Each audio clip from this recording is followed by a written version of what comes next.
You gotta give me a second, man. You gotta give me a second. Yeah!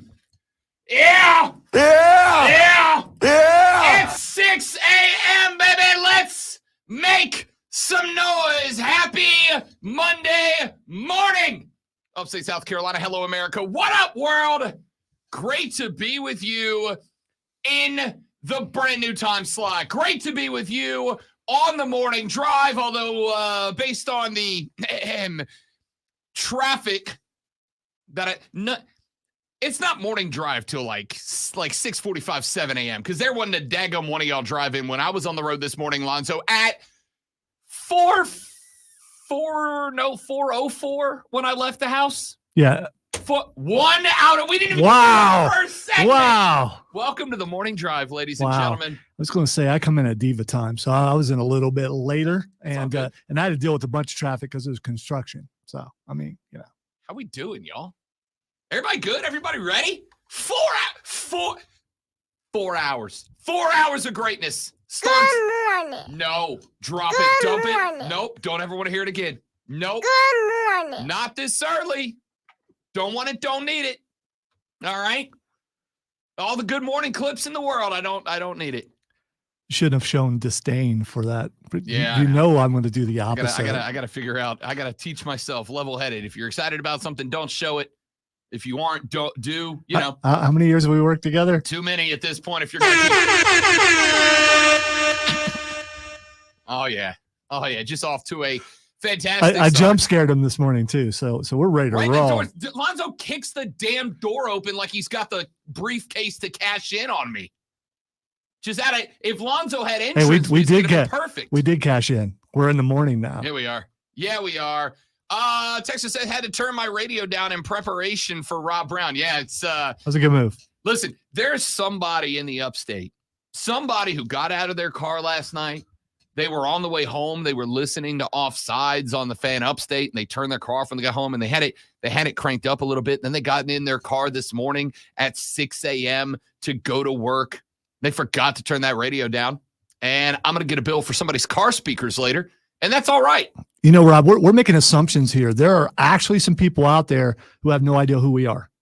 Well, good gosh, would you look at that, Lonzo? Right here on the top of the prep sheet in the 6 o'clock outline, it says, welcome to the new and slightly improved Rob Brown Show, who we are. Yeah. Because I plan on introducing ourselves. Did you notice that the improved thing's a lie because he didn't say improved? He said, I dropped my pen already. 3 minutes. I don't know what word that was. Approved. That's how much approved we are. Steven said, how many monsters are you in so far? Just the first one. Just the first. This is numero uno, which I may or may not regret. But there are, I'm not going to lie. I'm not going to do this every day. So before any of you doctors or ones that play it online start texting into the show. Yeah, you Reddit people who says that mayonnaise are bad. Yeah. If you know, you know. Today I brought 3. All right. Today I brought 3. I've tried to cut it back down to 2 a day because there was a point there for a little while, especially right when we had moved into the 9 to noon time slot where I was banging down like 4 a day. I've cut it down to 2 a day, and I try to space them out a little bit, which I can promise you is not going to be the case today. I've had no caffeine yet, but I may have to squeeze some. I don't know how. Because it's not going to be coffee, though, because I'm just not a coffee guy. I don't understand how you guys drink coffee. Coffee's like grits. If you have to add a bunch of stuff to it, I mean, what's it really taste like? Spur Daddy's in the chat. Yeah, you might want to change your Hot Dog Spur Champion Daddy, of the because that Upstate didn't Joe. happen, unfortunately. Jersey Joe says, coffee. I'm not a coffee guy. I'm not a coffee guy. I'm a Monster guy. I'm a Red Bull guy. I'm a Celsius guy. Basically, caffeine in a can that's not coffee. I just can't do coffee. I've tried my best. You know what's funny? I walked down the hall just to see how sleepy everybody is. They were not ready to see me this morning. I wonder how long it's going to be before we get the first. Listen, there's a soundproof wall and a hallway and a second hallway and a third hallway between us and the nearest broadcaster, and I got $1 says we're going to hear about it by the end of the show. At least the intro. At least the opener. I'll just go be loud in the hallway because, I work at several places. So, I mean, it's okay. Josh popping in, say good morning. April popping in, say good morning. Good morning, everybody. It's dark outside, dude. It's still no. It's like really dark. It really is. Yeah, it is. It is wild. I didn't have to set up the studio. I actually had to turn on the ring light today. I got to rock the LEDs on the way inside the car though. That's pretty sweet. Let's do this. I mean, I kind of feel like, I don't know how to do the rock and roll thing. We're on stream by the way. You do know, you just don't want to. Yeah, I'm not doing Sign of the Devil. All right, so we're live on Facebook, YouTube, Twitch, and the X Show. Nolan popping by saying good morning. What's up, big fella? Good to have you. Keegan's in the house. Oh yeah, already. say good morning to him. What about me, Nolan? I'm here. Let's see. Steven says, I have to say I'm very surprised how much energy Rob has this morning. However, he is coming off the weekend. What will the show sound like by Friday AM? NPR voice? No, bro. Listen, that's two. Wow. I just quit. I've already lost this week. So all right, hang on. I'm gonna stop. I'm gonna pause time out here for you just are a professional. Second, Thank you, Nolan. You turn your mic on. There it is. I'm gonna take just a brief time out here because I do think, and I mean this, I do think it is important for us to introduce ourselves. This is not DA. Where's DA? Correct. DA is somewhere else. That's where he is. There's a bunch of people who are in this time slot who have been listening at 6 a.m. for like a hot minute, the folks that are out there doing the important jobs. And I feel like we need to introduce ourselves to the new audience because there's already people in the stream chat that have not been part of the show or just intermittently popped in. So first off, hello, good morning. We are Rob and Lonzo. We are the host and other host of the Rob Brown Show. Lonzo's the host. I'm the co-host of the show. Good morning. Stop it. So this show, the Rob Brown Show, this is our third time slot over the course of the last 3 years that we have been in. When I moved here to the upstate, it was March of 2020 when I did my first show here in beautiful South Carolina. Then we went from noon to 3 when we switched from our old affiliation to our new. They moved us up till 9 to noon to the mid-morning slot. And then last week, we had another move. We had the DA show, which aired in this time slot. DA is moving on and upwards. And so Lonzo and I basically went down to the other side of the office, blared our entrance music, put down some pyro with some smoke, kicked the door open and said, we're your morning show now. Look at us. We're the morning show now. See, the problem with that though, it is That's the dark side of the building, and the boss is a wrestling fan, so he just thought he was watching Raw 100%. or something. So it didn't work. So they gave us a thumbs up. They said, yep, you got it. Move on. So this show, the Rob Brown Show, is I'm going to warn you in advance. It is loud, it is energetic, it is fast-paced, and it is, I think, at its core, irreverent. We are just here to have a good time. We take the sportsing very seriously. We love the sports, which is why, and I mean this last night, I had to go to bed at, I went to bed at 8:15 last night. All right. 8:15, I'm in bed. I got the Kansas City Jets game on in the background, real low, just kind of listening to it as I drift off. And then I had a real problem going to sleep because not that I was obviously very excited about getting up today, first day in the morning slot, really excited. This is a big opportunity, right? Like this is a crown jewel spot in any radio station lineup, and to do it in a market as big and influential and as important as upstate South Carolina, it is an honor and a privilege to be trusted with this time slot. So I was very excited about today and getting the first show underway. Got the tablet of truth over here with everything on it, prep for the whole show. That's all well and good. The reason I had a problem sleeping last night was because I was mad as hell that I had to go to bed at 8:15. I felt like a kid, man. I felt like I had a bedtime. I'm a night owl, all right? Which is not great for this time. And not great to be a night owl in this time slot. So I got into bed at 8:15. Took me like 35, 40 minutes to fall asleep because I was angry as hell that I had a bedtime for the first time since I was like, 15 years old and lived at home with the parents, right? But I am, and we did, and we got here and we're ready to go. So here's how the show works, all right?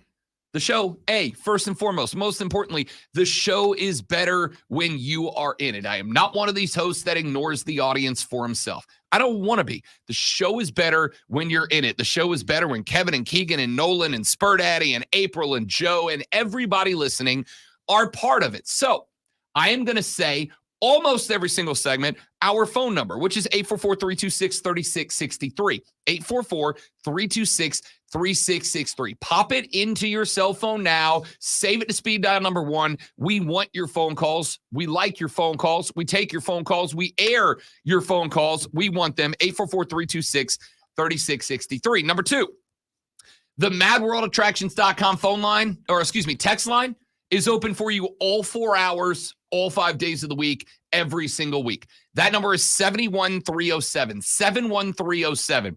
That text line is open. It's the first thing I open when I come in the studio. Here's what I want you to do. I want you to text 71307, and I want you to start that text with the word FAN, F-A-N, FAN, F-A-N. And when you do, it's going to pop up right over here on this computer screen right in front of me, and I'm going to read them. Like the texter who said, Rob, give it a couple of weeks, and you'll be asleep by 7:30 p.m. LOL. Nah, I doubt it. Listen, this is going to be just like, for those of you that have been listening 6 a.m. for like a hot minute, and you turn on the radio today, and you went, who's this lunatic screaming into the microphone? The answer is Rob. Hi, great to be with you.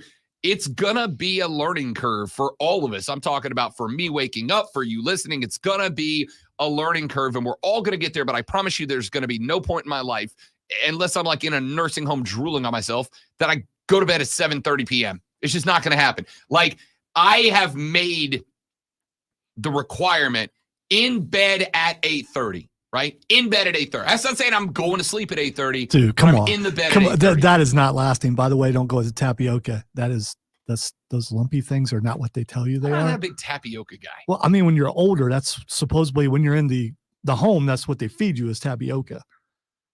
Not a tapioca guy. I just want to say honored to be in this time slot, because from the beginning of this station, I've always wondered why we didn't have a morning show. And I kind of knew why we didn't have one, but we have never had one until, so we are the first morning show, local morning show on this station, period. So the station's been around about a decade, I believe. You lose count after, 6-7 years, something like that. But we've been around the decade. This is the first morning show ever here on what was formerly the ESPN Upstate. Yes, I said the name. And is now the Fan Upstate. No morning show ever until this day locally. So Yes, indeed. And I am familiar with morning show, did 14 years over on around the corner. So I'm so glad to be back in drive time, and we're going to have fun. So if you don't want to have fun, you might want to go to last night on the game. This is what happened. How about them Tigers? So here goes, y'all. The show is fun. It is irreverent. It is loose. We take the sports very, very seriously. We don't take the sports talk very seriously. We're going to have a good time. We got all kinds of stuff lined up for you today, including today, which, of course, is Monday, which means that it is time for our hot takes. Why is that so quiet? Nelly. I know, Nelly's like, it's too early. It's too early. It's getting hot in here. So hot. Look at us. We're showing up on people's car screens. I like that. Yeah, Odie just sent That's that dope. to me. That's Attaboy, Odie. yeah, that's cool. Attaboy, Odie. I got my name back on that thing. It's been a while since my Yes. name's been on that thing. What is that thing called? Scroller, ticker, display. So I don't know. you don't know The either. thing on your car when you punch up the radio station, it tells you what's on. We're on that now. Yeah, All right. yeah, we so are. we did something good. So on Mondays, just to give you kind of an example of what we do here on the show for those of you that are new to it, we have fun. I've got some segments throughout the day that we're going to do that you guys are going to be tasked with participating in. We're going to do some day-to-day that lasts the whole show, like today's, where it's Hot Take Monday. All right? It's Hot Take Monday. We get on the Hot Take Express, toot, toot, and we ride the Hot Take Express all 4 hours of the show. That means, ladies and gentlemen, that we want your hot takes. We want your hot takes on the telephones. We want your hot takes on the text machine, 71307. Start that text with fan. We want your hot takes on Twitter, Instagram, X, Threads, Sky, wherever you happen to be. No, Blue Sky. That's what it's called. That's Sky? the new one. Sky? Yeah. What's Yeah, we got another one going. Blue Sky. Oh, there's another one? Yeah, it's another one. Have you signed up for it yet? I did, just because I wanted to claim the name. I haven't used it at all, but I've claimed the name. Hit us up on your social media platform of choice, at the Rob Brown Show, at Lonzo on Word. Oh, that's not a and hot at the take, Fan Upstate. Keegan. That's not a hot take at all. Chicken said, hot take. It's getting hot in here. So hot. The Saints suck. Dennis Allen will be out this season. Total rebuild, blow it up. That's not a hot take. That's the correct take. Keegan. Yeah, that's what I'm saying. That is That's the not- correct yeah. take. Yes, indeed. Spur Daddy said, now I got me a local sports show to listen to on my drive to work from 6 to 6:30. Yes, you do, Spur Daddy, and we are happy to be that show for you and for everybody else. That's what we moved here for. So today on the show, some of the things that we got coming up for you. I do want your hot takes. It's getting hot in here. So hot. All morning long. Text them to 71307. Start that text with fan or give us a buzz 844-326-3663. Should I take that out of utility so it doesn't get so Diesel doesn't have a heart attack? Nah, it'd be fine. We just got flagged again. It'd be fine. We just got flagged again. We're going Hot Take Express from here until 10 a.m. I want your hot takes. I need your hot takes. We're going to make them a part of the show. If your hot take is good enough, it gets read on the air and the sounder dropped for it. So keep those coming in throughout the course of the radio broadcast. We have got coming up later on in the show at 7 a.m. There's not a sounder for it yet because the decision got made to move us to the mornings on what? Friday. Pretty much, yeah. So we will have one coming up starting later on this week. You want us to do some work on the weekend? I know. Who would want to work on a Saturday, huh, I know. Rob? Nobody, I no know. one would want to do that. Weirdos. I know. Coming up at 7 p.m. It is time, or 7 a.m. God, I gotta switch the PMs and the AMs.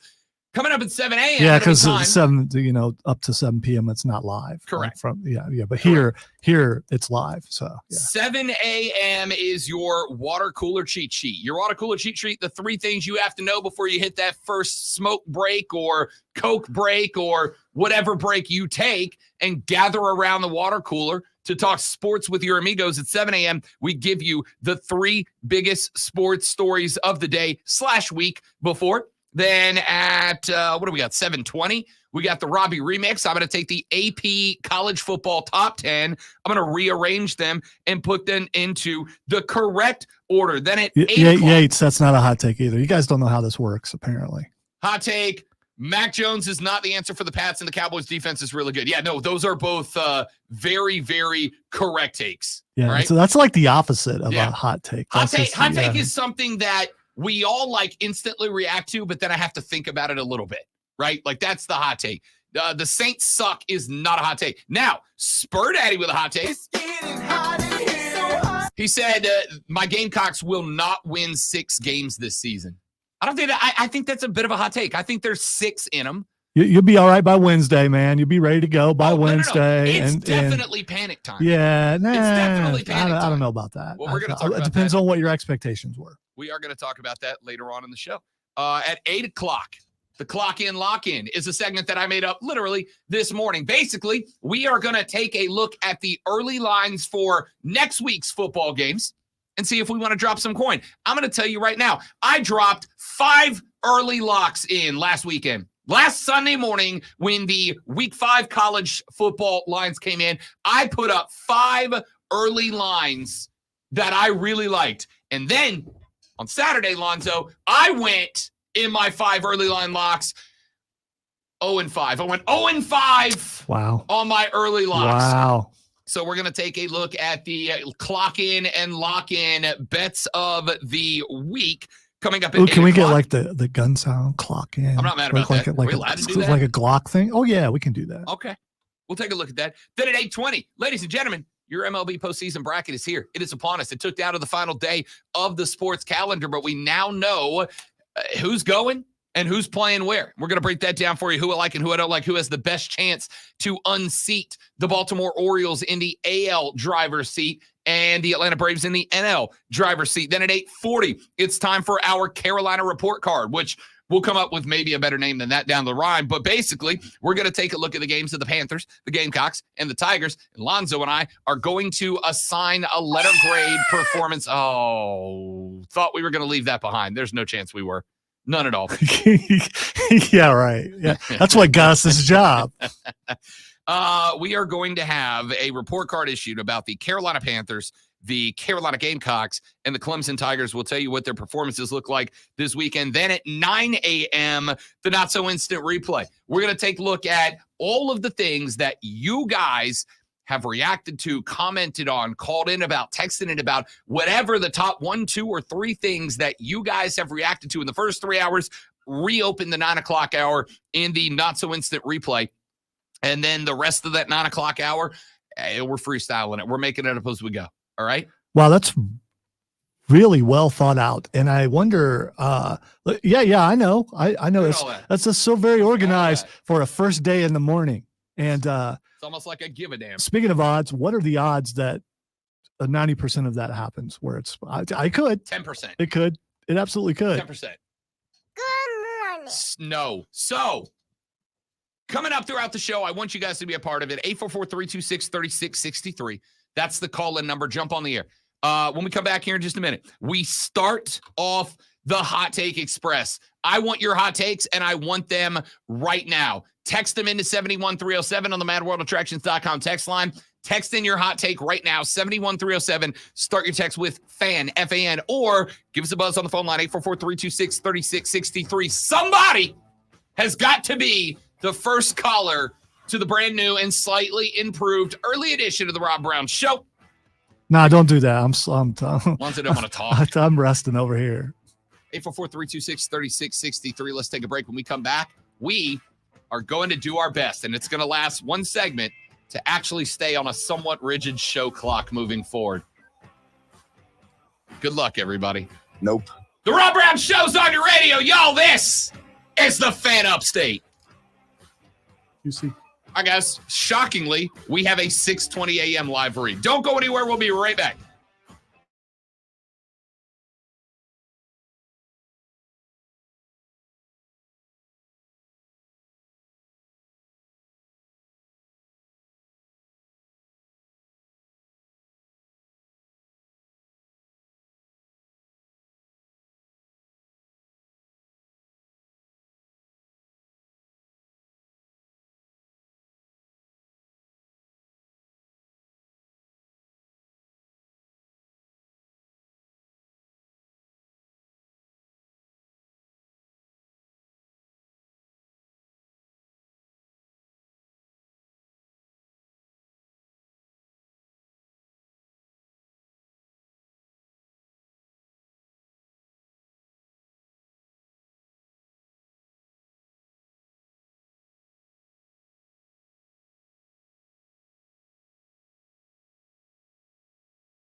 All right, dudes and dudettes.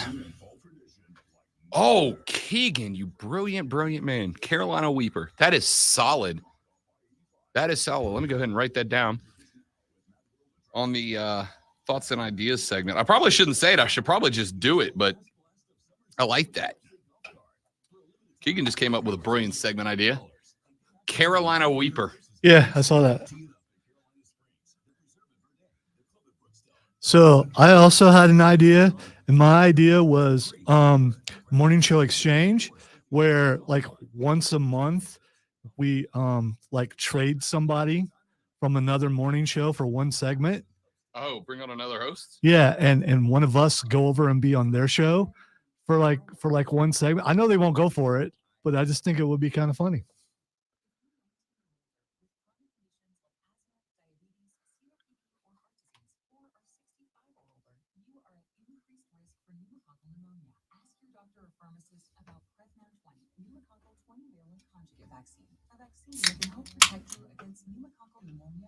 There it is. There's that first shot of caffeine bright and early, baby. I like that, Keegan. I'm stealing that idea from you. I'm not stealing it. He even wrote it down. Gave it to me. No, gift. he's a constant show contributor. Keegan is a constant show. He just does my job for me. Keegan I always is appreciate the, that. Official PR guy, official show ombudsman, and official chaplain of Hey, the Rob Brown that says Rob Brown Monday. That should be canceled. Who did that? Let me fix that. The world's going on. And make sure that's outdated. Welcome to AutoZone. What are you working on today? Why would you do it on the day that like we're doing it? You can get 2 No. bottles of STP Super Concentrated Fuel Injector Cleaner for only $10 at AutoZone. Will it also help? Texture says the Good Morning Kid sounder needs to stay. It cracks me up each time. No. Hey, this is a mistake you made, whether on purpose or accidental. Just because we're in the morning doesn't make me any less me. So, I mean, you know. I'm just disappointed that you were in here when I found it. Although, if you weren't in here, I might not have used it. I might have said, nah, you know.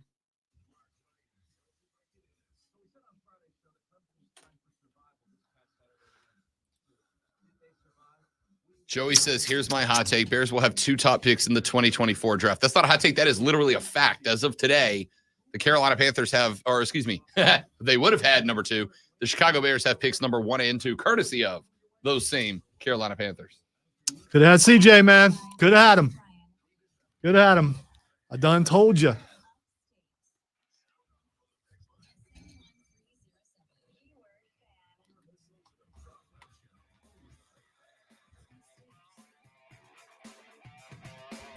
Yeah, I don't like it. I love it. No, because they put music behind it, and then That's a it's producer just thing. yeah, because it just I mean, stop putting things need to be dry so you can blend into music. I mean, it makes for a more natural flow. And yeah, I'm disappointed. Yeah, listen to those producer problems. Good morning. Nah. Good morning. All right, that's enough. One's enough. Little dab will do you. All right. It's just because it's a kid doing it. Trey said, "Have you guys listened to?" Well, he says "Meddling This" by Alter Bridge. What he means is the theme song of Adam Copeland. Yeah, but it is Meddling This by Yeah, no, by- I know. by And Alter it's amazing. Bridge. And the Yes. answer is, you're daggum right, I did, Trey. Not only did I listen to that, when I got in this morning at 4:12, I think I walked in the door this morning, walked into the studio at 4:12 a.m. I listened to What If by Creed, Rolling by Limp Brisket. That's hilariously, a restaurant needs to do a limp brisket. Yeah, but do you want a limp brisket? Because or do you want your brisket I love a crispy like brisket. your crispy like your bacon? I want it seared on the outside, but I want to be able to pull Yeah, it but- apart by my hands. Yeah, That's but a good if brisket. seared is kind of crispy. I mean, On the outside? yeah. And then I want the so meat. would not be a tender. limp brisket. It would not be. Whatever. I just like the branding. Okay. And then, of course, I listened to Alter Bridge, and then I started show prepping. No, I show prep for like 3 hours last night. Yeah, I also sent him the video like at 4 a.m. too. So I mean, but he probably didn't notice that I sent it. I honestly did not. I'm not gonna Yeah, lie. it was like 4:10. I sent it to you. So Yeah, no. I mean, I was awake. I just was No, not paying I- attention to anything You other just- than staying awake. so you are you even at 4 a.m. Yeah. ignoring me. Yeah. Let's go with that. Texas said, did you guys watch the Toy Hey Story Rob, football game on Disney? Hey Rob. Good morning. All right, continue. Texas said, did you guys watch the Toy Story football game on Disney? It actually was really well done. It really was. I saw watched it. bits and pieces of it. I yeah. watched it for 4 or 5 series. I was still very much in bed, but I turned it on. And I thought it was great. Now, I've told you guys for a hot minute, I am a big fan of alternate broadcast. I love an alternate broadcast. A good play-by-play and color guy is invaluable to football, but alternate broadcasts are invaluable to football for a whole different set of reasons. And that different set of reasons is it gives a way for a new audience to become, and stay involved. And as much as for those of you that are new to the show, there's a long-running gag, and we'll explain some of these inside jokes as they come up for our new audience before we stop doing that because they're inside jokes. One of the inside jokes that Lonzo loves to use is that Rob hates kids. Rob does not hate kids. Rob loves kids. Kids are great. You know what that Rob hates. Revisionist history. Revisionist history. You're not gonna change it before I get to the explanation to try to train wreck my explanation. All right. Mm-hmm. Rob does not hate kids. Rob thinks kids are awesome. What Rob hates is parents who think their kids are more important than anybody else in the room. Duh. Your kid is not more important than anybody else in the room. All right. Yeah, they are. You go on. No, they're not. Your kid's not more important than your kid's not more important than me. All right. But now we get it. Now we get it. So it's not the kids, because I love kids and kids love me. We have a great time, right? The point is, I hate parents who think their kids are the most important person in the room. But the Toy Story thing was great. I thought it was phenomenal for two reasons. Number one, it was really well done. If you tuned in and watched that, it genuinely looked like you were playing a good video game, like a good video game. It looked like if the NFL released Madden for juniors, for kids.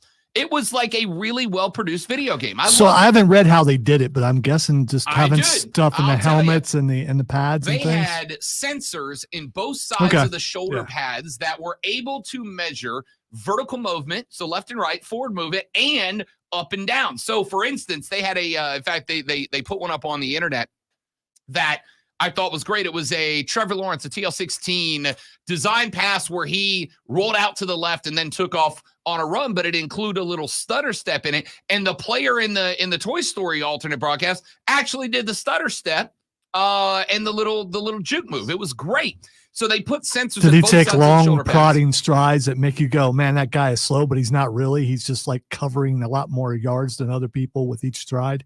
Yeah, I mean, it was like they all had the same animation as far as running, but like it measured up the speed. So if a guy left another dude in the video in the alternate broadcast, the Toy Story broadcast, the player pulled away from that guy. It was really, really well done.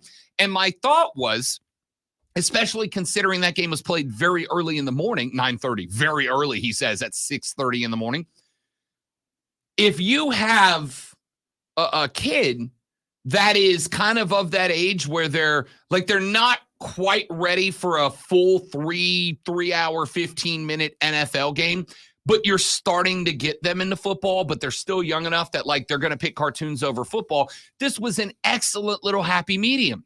This was a phenomenal little happy medium because you could pop it in front of the TV and you could be like, hey, we're going to watch a cartoon. We're going to watch a cartoon. They even did a Toy Story animated Booger McFarland. It was awesome. They had Booger on the desk, and the desk was made out of like Lincoln logs and what were those? What was that other toy? The things you built? Not Connects. What was the? See, I know what you're talking about now, but you threw me off with how your hand motions. You know what I'm talking about? Yeah, stop doing that. They had the little wheels and the sticks. Yeah, and please stop doing it. You stop the wheels. Stop. The sticks into the wheels. Stop doing that. You know what I'm talking about? Yes. Anyway, they had a desk made out of those and held together with tape and nuts and bolts, and they had an animated Booger. I want to say like Tinker Toys. That's it. Yes. Yeah. Okay. They had a desk made out of Tinker Toys tape, and they animated Booger, and then they go back to the film, and this was hilarious. I genuinely laughed out loud when I realized what they were doing. Instead of having a referee run out and spot the ball, Lonzo, they had the claw from the Toy Story movies, right? Yeah.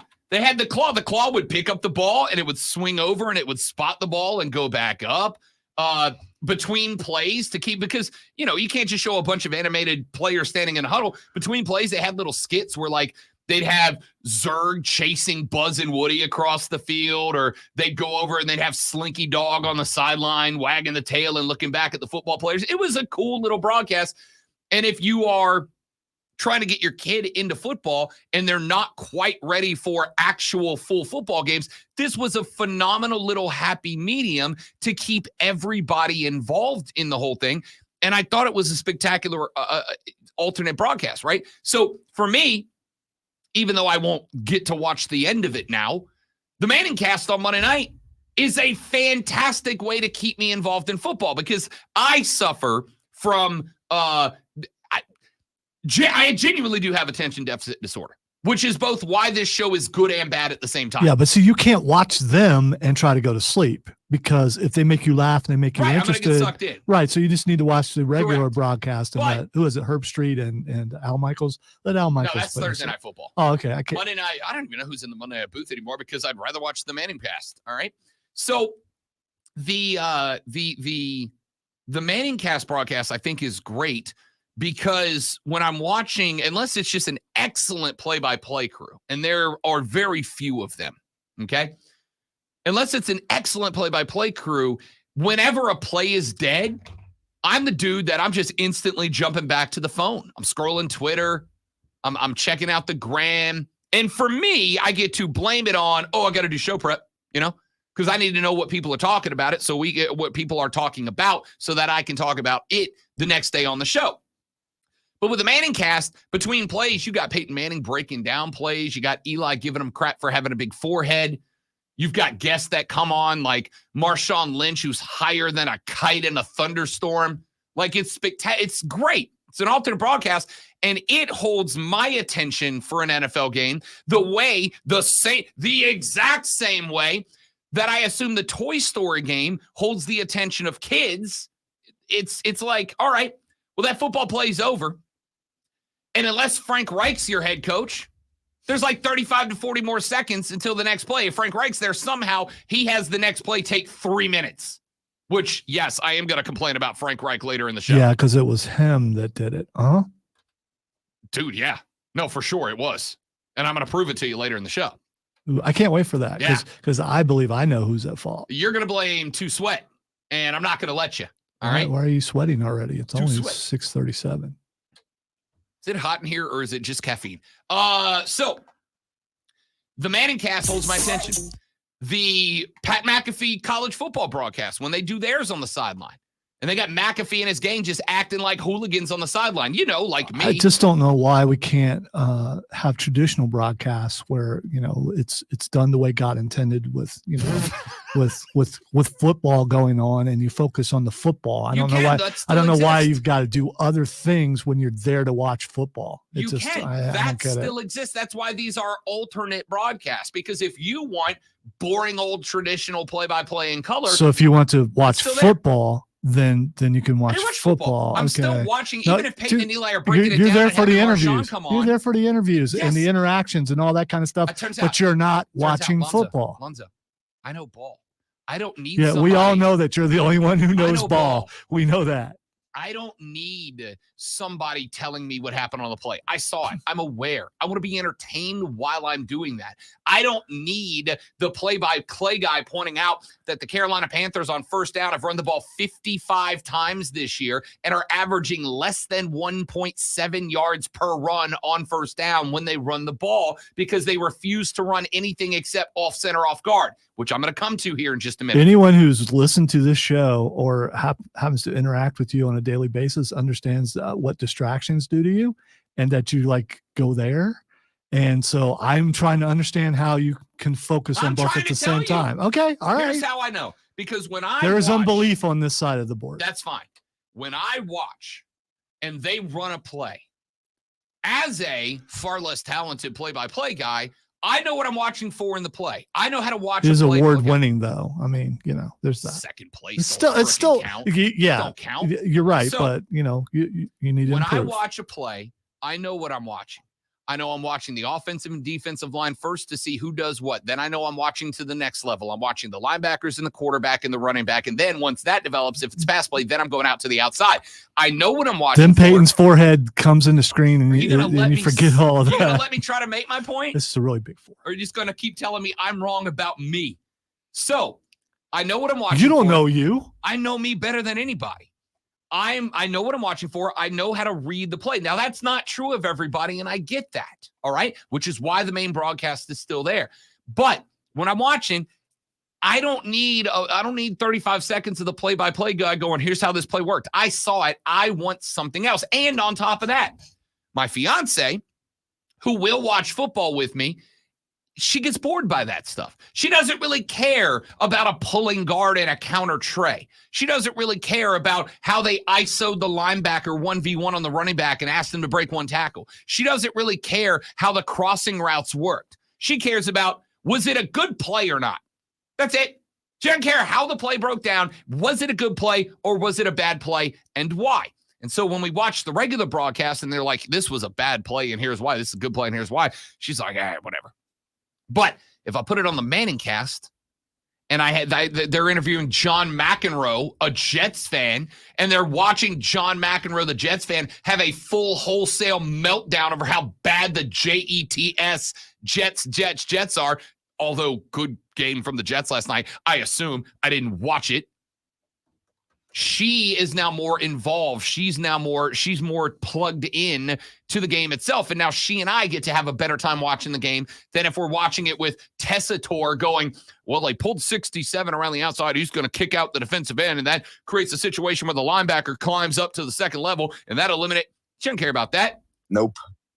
She does care if McEnroe is on the verge of dropping an F-bomb live on the air because the Jets are terrible. She cares about if we can get one of the millions of Bears fans to actually show themselves in public. By the way, what the hell, Chicago? What are we doing? What are we doing? I'm so disappointed in you, Chicago. Golly. You let Denver. You let one of the worst quarterbacks in the league lead a comeback against you. This is so bad. 27 down, and they won the game. Unreal. All right, let's do this. Let's take a break. I am going to fist fight you in the parking lot. Let's take a break. When we come back here in just a minute, I am looking for your hot takes. That's 71307 on the madworlds.com, madworldattractions.com text line. Shoot us your hot takes. We're going to keep going through those on the show. Texture said the Slinky Dog is the first down sticks was awesome. Texture said fan Toy Story game was awesome. My 3-year-old was glued to it. That's from Joey. I agree. Joey also says, hot take, Bears will have the two picks in the top two picks in the 2024 draft. That's not a hot take, Joey. That's a fact as of today. Like as of today, that's a hot take. That's a true thing. Let's take a break. We'll come back, wrap up hour number 1 of 4. That's Alonzo, the world's greatest producer. I am Rob Brown, a host. Lonzo is a superstar. The Rob Brown Show rolls on after this. It's the Fan Upstate.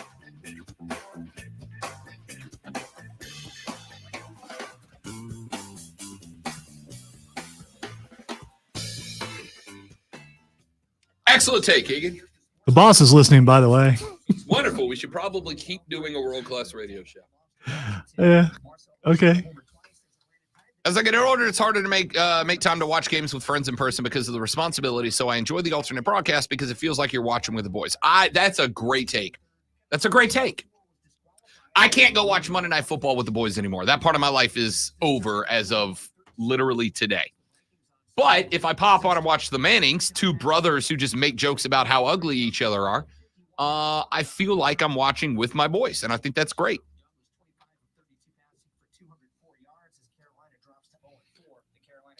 First of all, Zach, drive up here, dude.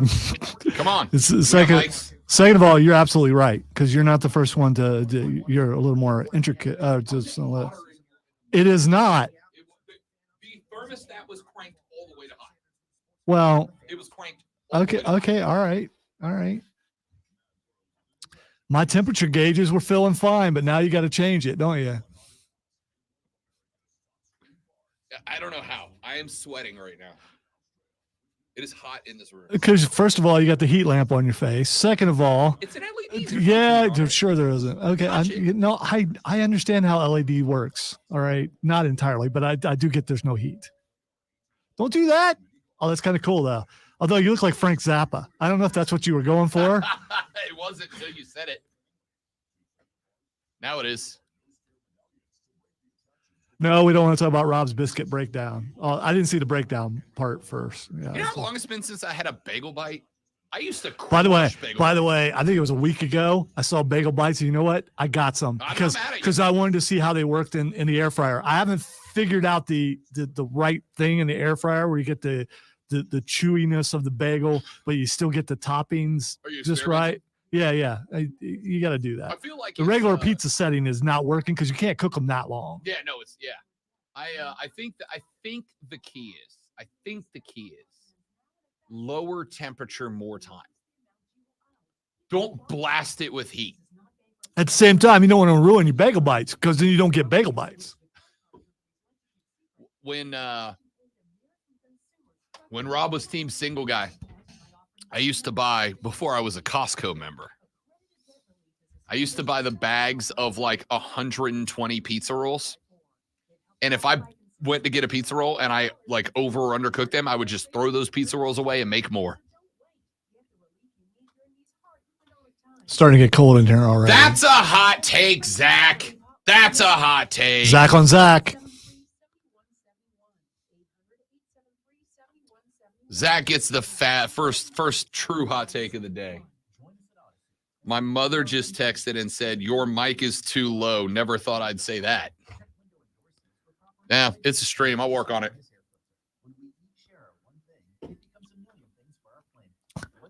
You expect me to look at levels this early in the morning? I mean, come on. I'll keep an eye on that. Maybe it has to do with energy level and not, maybe I have it set to where it normally is, and maybe I need to bring it up a little. I'll see what I can do.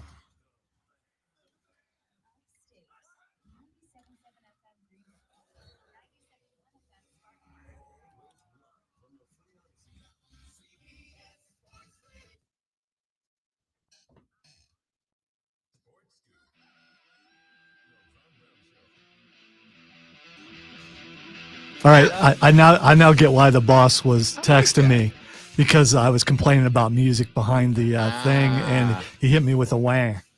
And now I get it. While that was playing, I get why he was doing that. Okay, all right. Real world problems over here. The Rob Brown Show is on your radio earlier than ever, ladies and gentlemen. We are now your official morning drive sports show of hopefully your choice. But by the way, shout out to your mom, and no, his mic is fine. Here, let me bring mine back a little. Maybe it's me. Maybe I'm too loud.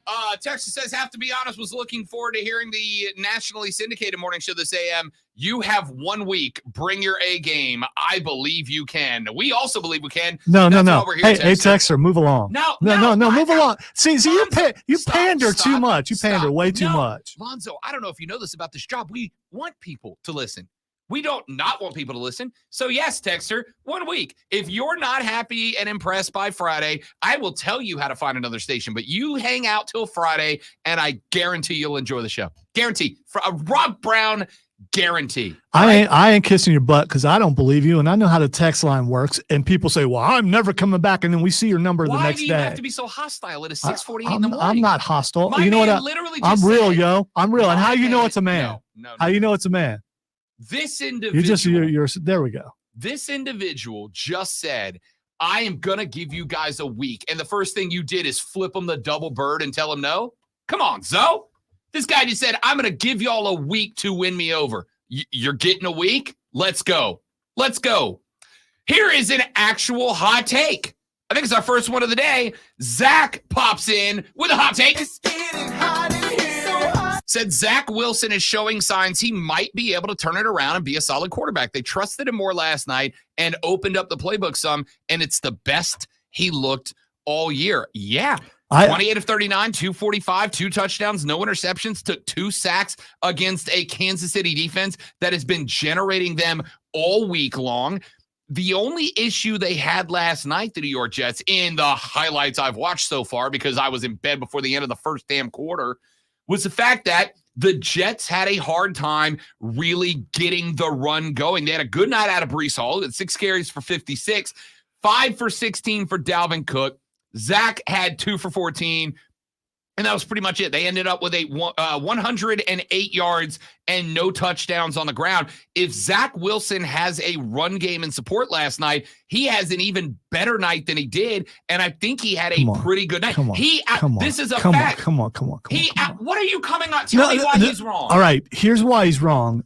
Kansas City had a bad night, Patrick Mahomes threw a couple What's that gotta interceptions, do which with he Zach never Wilson? does, because they would have been playing from behind a lot further than what they were. And they didn't And- because of Zach Wilson. No, they didn't days because Patrick gone by, Mahomes threw interceptions. And then Zach Wilson did what with him? All right. If you want to get hyped, this is why it's a hot take, because it's unrealistic. That's why it's a hot take. No, it's not. You know, another hot take is Mahomes was off last night because his wife is now buddy with Taylor Swift and gives her more attention than she does him, and that's why Patrick Mahomes was off last night. That's a hot take. Brittany and Jackson are like, we can't have Tay getting more attention And than us. they went out together in New York. So I mean, it's over now as far as attention goes for Patrick Mahomes. Let me focus back in on what Zach had to Stop, say about. by the way, stop with the ref thing. If holding happens on every play. He was holding him on the inside, and from what I understand, as long as your hands don't go to the outside, it's not considered holding. And that's just what happens. Zach Adams on the stream, which you can watch at facebook.com/thefanupstate, twitter.com/thefanupstate by searching the Fan Upstate on YouTube or the Rob Brown Show on Twitch, has a very solid point that, yes, I will say is indeed a hot take, but I think it's a hot take that actually last night took a big step towards being a good take. Zach Wilson last night, I think, has heard the criticism. And what did he do last night? He did not try to do too much. He did not try to overdo it. He did not try to go out there and be Joe Namath. He tried to go out and be Zach Wilson. And he had guys that he could trust. Listen to this. Lazard had 3 for 61 and a touch. Wilson had 9 for 60 and a touch. Conklin had 4 for 58. Ruckert had 2 for 26. Breece Hall had 3 for 13. Michael Carter 2 for 12. Randall Cobb 2 for 8. Xavier Gibson, Dalvin Cook, and CJ Uzomah all had a catch. That, ladies and gentlemen, is 9. Is that 9? 1, 2, 3, 4, 5, 6, 7, 8, 9. I'm sorry. I'm bad at numbers. 10 different receivers with a catch last night. 10 different receivers with a catch. That is a quarterback spreading the ball around, taking what the defense gives him, not trying to overdo it, keeping the defense honest. Last night was, and I mean this, you can say, Mahomes threw it away a couple times. That's fine. But last night, I'm doing that thing that most fans do. Well, it wasn't that this team played well. It was just that our team played really bad. I mean, that's what people do. For the record, those can both be true. They can. Those can both be true. You're right. That was the worst game that we have seen the Chiefs play, and it was the best game we've seen the Jets play. Those two things lined up. They can both be true, and they were. Ladies and gentlemen, you knew it was coming. You've got to have the first phone call of the new show. And we got Mike calling in to talk a little KC ball. Michael, welcome to the show, big dog. Good to have you. Thank you, sir. Thank you. Good to be here. So as you said, the Chiefs just played their worst game. But here's the thing. The Chiefs did not look good against Jacksonville. Yep. Now the defense looked good, but the offense didn't. And it looks like Mahomes might not be this super alien we thought he was. And realistically, is it because Eric Bieniemy is not there anymore? Even if you look back to last season, the terrible Titans with Malik Willis at quarterback, they only put 17 on him. And if he could complete like 3 passes, the Titans might have beat him last year. Maybe the magic is running out in KC. I just want to say, as a Kansas City Chiefs fan, this is how they always win. I mean, it's a come from behind. It's a barely win. They rarely blow anybody out to the point where if they are blowing somebody out, I'm shocked. So, I mean, it could be somewhat of a decline. There were some lackadaisical throws from Mahomes last night, which was interesting because he knows it's him, and he's even looking at himself. I mean, they're showing him making that look like, why did I do that? And when you see Andy Reid walk over to him and say something, it's a rare thing. But that's just how the Chiefs play football, unfortunately. I mean, they're still winning, no doubt about that. They won the Super Bowl last year. I'm just wondering if the league is starting to level out a little bit because, I mean, you had the Dolphins just dropped 70 on people, that kind of deal with Tyreek. He didn't have Tyreek last year.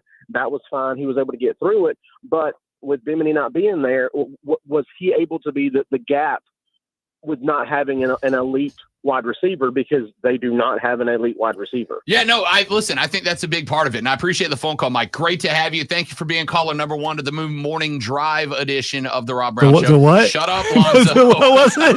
What was that? No, listen, I do think the Chiefs are in a spot where they're finding out they're going to have to replace Tyreek.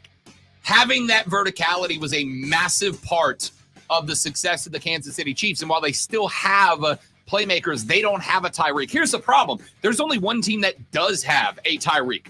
There are very few Tyreeks out there. And when you lose that aspect of the game, or when that aspect of the game is taken away from you, Buffalo Bills, it's much tougher to be a dink and dunk offense when you don't have that verticality. Good thing you mentioned Miami from 2 weeks ago because it didn't go so well for them yesterday. 2 weeks ago, the Miami Dolphins had Tyreek Hill as a massive part of the offense. This weekend, the Bills took him away and said, what are you going to do? Wait. Josh Allen did pretty well Josh Allen's back, baby. They took Tyreek out of the equation by and large. 3 grabs, 58. And what did the Dolphins offense do? 20 points. Hour 2's around the corner on the Rob Brown Show. Ladies and gentlemen, good morning. It's the Fan Upstate. Bangarang. Yes, I did say the Moo Morning Drive. Hey, man, you don't tell me good morning. You don't do that.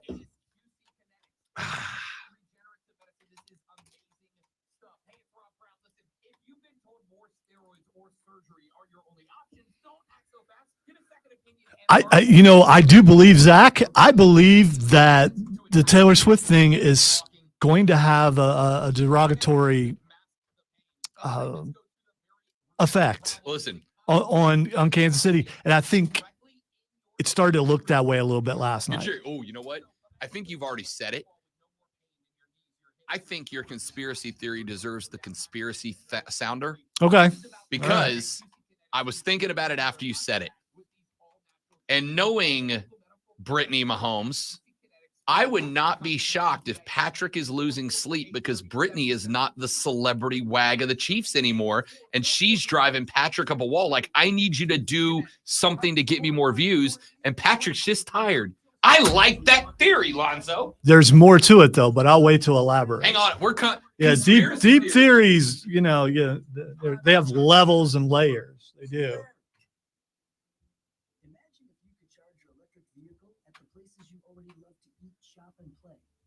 Whether you're at the movies, on your weekly grocery trip, or running errands at your local mall, Volta EV charging stations are built around your day-to-day and located in your community and nationwide. All you have to do is check in, plug in, and go about. Also, last I checked, Kevin, they still won. I mean, that's just what they do. When your guys' teams get down and you're thinking, oh, man, we've already lost. I never think that about the Chiefs. I've seen them score in 16 seconds or less.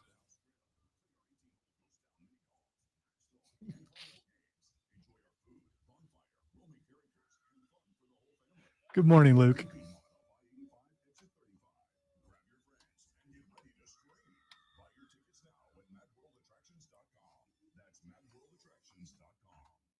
a whole lot of savings going on now at Staples. During Staples Sit-a-thon, you can save up to $150 on select office and desk chairs. And when you buy a chair, you save 25% on desks, storage solutions, and office accessories. Plus, your local Staples now accepts Amazon returns. And when you return an Amazon order at Staples, you receive a coupon for $10 off your next. I'm excited about being in the mornings, but that thing where you get that feeling like, man, I didn't get enough sleep. I can't wait till next week when I start getting everything, in a better pattern. The first couple of days are going to be rough, but it isn't like I haven't been here before. So.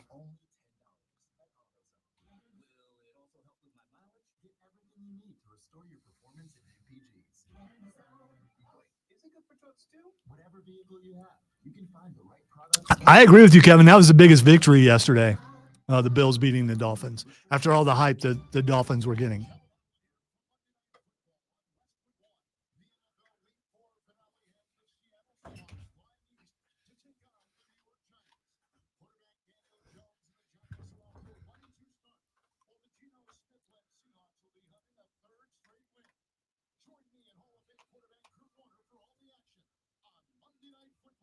Tonight at 7:30, the NFL plays here on the Fan Upstate.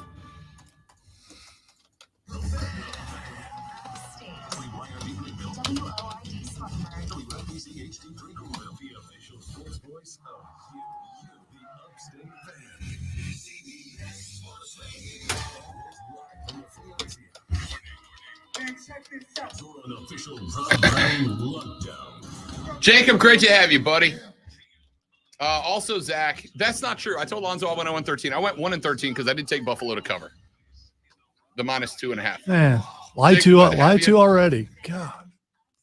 Me too, Luke. Me too. All right, listen, I'm not going to lie to you guys. I put together. Good morning. Welcome back to the Rob Brown Show, ladies and gentlemen. It is the Fan Upstate. Happy Monday morning. It is 7 a.m. All you late risers joining us here on the show. Slackers, man. You need to get up and get something Yeah. done. What are you doing? I got up. I done milked the cows, fed the chickens. I done it all already. I already plowed the back 40. Yeah. Listen, I put together all these fun segments. Those of you on the stream, here's the show prep, right? This is like a lot of show prep to run through. And we're gonna get to some of it. Like here in a minute, I'm gonna get to the water cooler cheat sheet. The top 3 sports things you need to know before you go sit around the water cooler on break number 1 and talk sports with your friends and your coworkers. But before we get there, Lonzo floated, and he did it very quickly. It was a drive-by. Lonzo floated a conspiracy. And I liked it. I thought about this. Conspiracy. And I think the great one may have a point.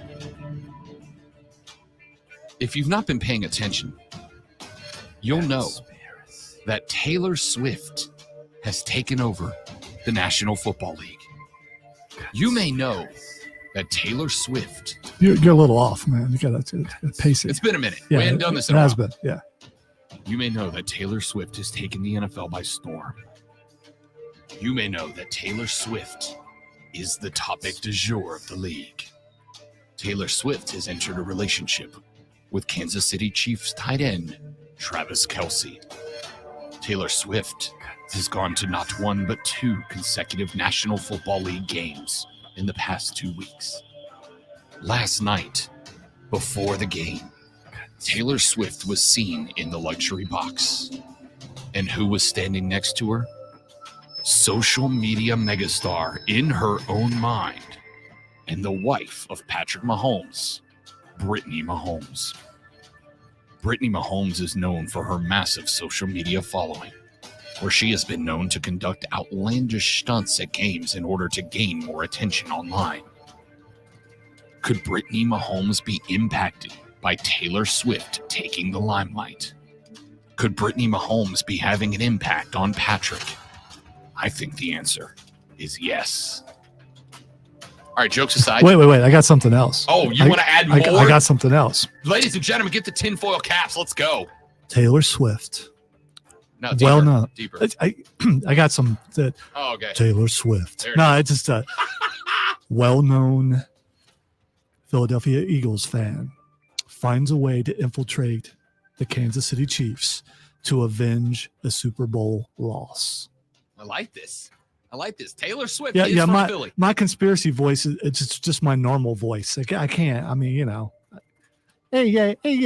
I don't know. Did you hear this thing? Did you hear this thing that Taylor is going to take down the Chiefs from the inside? All right, so here's the theory. I like this theory. Honestly, not even like, haha, Rob's making fun of conspiracy theorists, which welcome to the show. I do a lot, all right? But I actually like this theory. So the theory is Brittany Mahomes is upset because Taylor Swift has taken all of the attention of Chiefs Kingdom. They're all tuned in to Tay-Tay. And why wouldn't you be? She is, and I mean this sincerely, the biggest superstar on the planet right now. I'm really shocked you haven't played the thing yet. I'm working on it. I'm getting Okay. there. All right. She is the biggest superstar on planet Earth. She is a walking $1 billion. I learned this last night. At every one of the Eras concert shows that she's doing right now, she's in the midst of, she's on a break from it, in the midst of the biggest and most successful musical tour of all time. She is every single night, generating, Lonzo, over $1.25 million just in merch sales. T-shirts, albums, posters, whatever. Over $1.5 million or $1.25 million per night just in merch right now. She is the biggest superstar on planet Earth. So last night, I don't know if you saw this, before the game started last night on NBC, they had Carson Daly. Now, if you grew up when I grew up. It's, you know what?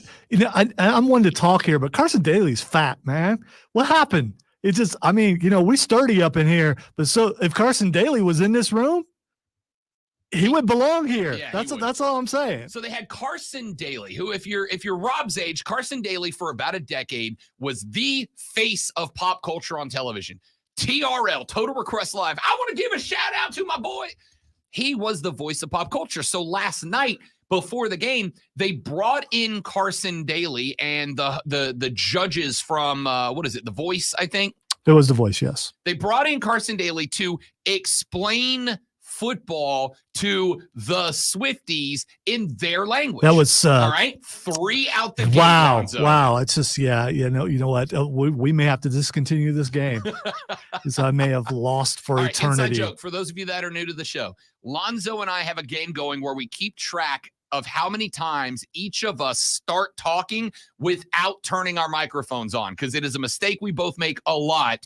And so anytime you hear us just say a number 1, 2, 3, that is a check mark in started talking before the microphone. Tomorrow's going to be your day. So, tomorrow, because you're so hyped up on. I'm amped right now. You are. All right, so they bring in Carson Daly. He explains the NFL in Swiftie voice, right? In their language. It's so condescending, and it was annoying. It wasn't condescending. It was. No. It felt that way to you because I'm an old man. You're not the demo. Whatever, dude. They are talking to the 13-year-old girls who have never watched an NFL game, but they're tuning in because Tay-Tay is an NFL fan. And if Taylor Swift's an NFL fan, then so are they, right? So they do this whole thing, and I go to social media, and I got NFL dudes just complaining unrelentlessly about Taylor being the focus of this game, right? There's a dude out of Atlanta, Mike Johnson. I'm a big fan. Mike hosts the morning show on 92.9 The Game in Atlanta. He is a former Falcon and Crimson Tide. He was in the NFL for a number of years. And he's like, I'm tuning out. I'm done. I'm not watching this. I'll check in on the game in the morning. He was furious that Taylor Swift, and here's the thing. Taylor Swift's the biggest superstar on planet Earth right now. And the fact that she is at a game brings, and I mean this, potentially 1 million+ eyeballs to that game that wouldn't have been there otherwise, right? So I'm going to go ahead and register a guess. We don't have the numbers yet, but I am going to register a guess that last night will go down as the most watched non-season finale Sunday Night Football of all time. And it might even beat those numbers. Last night might go down as the most watched Sunday Night Football game of all time because of them. And the NFL's not dumb. You cater to your audience. And even if the audience is outside of your demo, you still got to throw some red meat to them. And there's no more red meat to a Swiftie than Taylor and talking Taylor's language. So here's the conspiracy theory from Lonzo that I very much loved. The conspiracy theory is Brittany Mahomes, who is trying to become a social media mogul, is very upset because Taylor Swift is taking all that attention away. And if they are doing that, then what is Brittany doing? Who does Brittany pass her frustrations on but Patrick Mahomes? She is going to be looking and going, I need you to do something so that I can shine with Taylor. And you know that. Isn't it interesting? Last week, when Taylor came to the Chiefs game that was in Arrowhead, she had her own private box. Travis Kelce's mom and relatives were in there, but that was pretty much it. It was like the Kelce box and Taylor was in it. And all of a sudden, would you look at that last night, who seems to finagle their way into Taylor's box? Brittany Mahomes, right? So what if... This is a new click, Taylor, Blake, and Brittany. Yeah. Oh, and by the way, you know it's a big box because Ryan Reynolds was in it and nobody talked about him. All right? Ryan Reynolds is in that box and everybody's focused on Taylor. So what happens? Not only does Brittany finagle her way into that luxury box, but after she does, she's doing every damn thing in her power to be as close to Taylor Swift the entire game as she can. She's like it. Every time they go to Taylor, there's Brittany in the background. It's Brittany bleep. She's just always right there. So I think Lonzo's conspiracy theory might be a good one. Brittany is so damn frustrated with the fact that Taylor has taken all the limelight off of her that she is constantly complaining to Patrick, and Patrick's game's off right now because Patrick Mahomes was off last night, wasn't he? Oh, he was definitely off. He was Yeah, off. he was. He was off against the Jets. This wasn't Kansas City, Buffalo.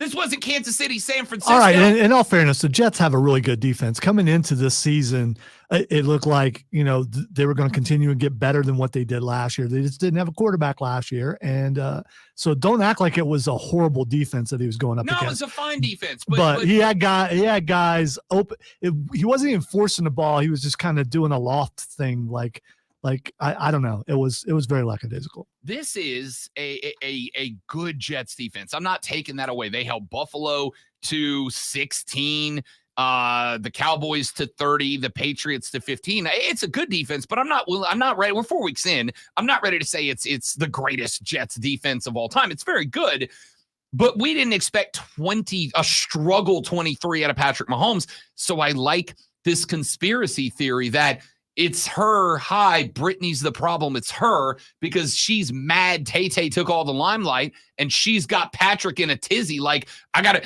Patrick's got to overperform, not to win a Super Bowl, but to be able to lift Brittany up to where she wants to be. I like this conspiracy theory. This is fun. Ladies and gentlemen, let us get now to your water cooler cheat sheet. I'll have a sounder for this later, but Lonzo and I basically had 7 hours between the time 7 business hours between the time we found out we were moving to this slot and the beginning of this show. And no, I was not coming in at 2 this morning to put one together, as much as I love you all. Come on, man. You got to do better than that. 2 is not that early when you're already getting up at 4. The alarm clock went off at 3:45. Don't you do it. Don't you do it. For the alarm. For those of you just getting acquainted with the show, there was another running gag that goes on because apparently I say the word alarm funny.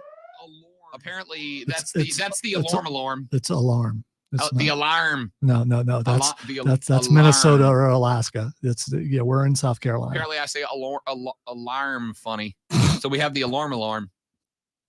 Top 3 items you got to know before you go start talking sports with your friends and family around the water cooler. And we start with this. Your MLB postseason bracket is in. It took until the final day of the regular season, but we now know our seedings. We now know who is playing where and when. And we open it on the American League side. The Minnesota Twins won maybe the worst division in the history of baseball, the AL Central. It was a trash division, but somebody's got to win it, and the Twins did. They enter as the 3 seed and in the opening wild card round, which starts, by the way, tomorrow.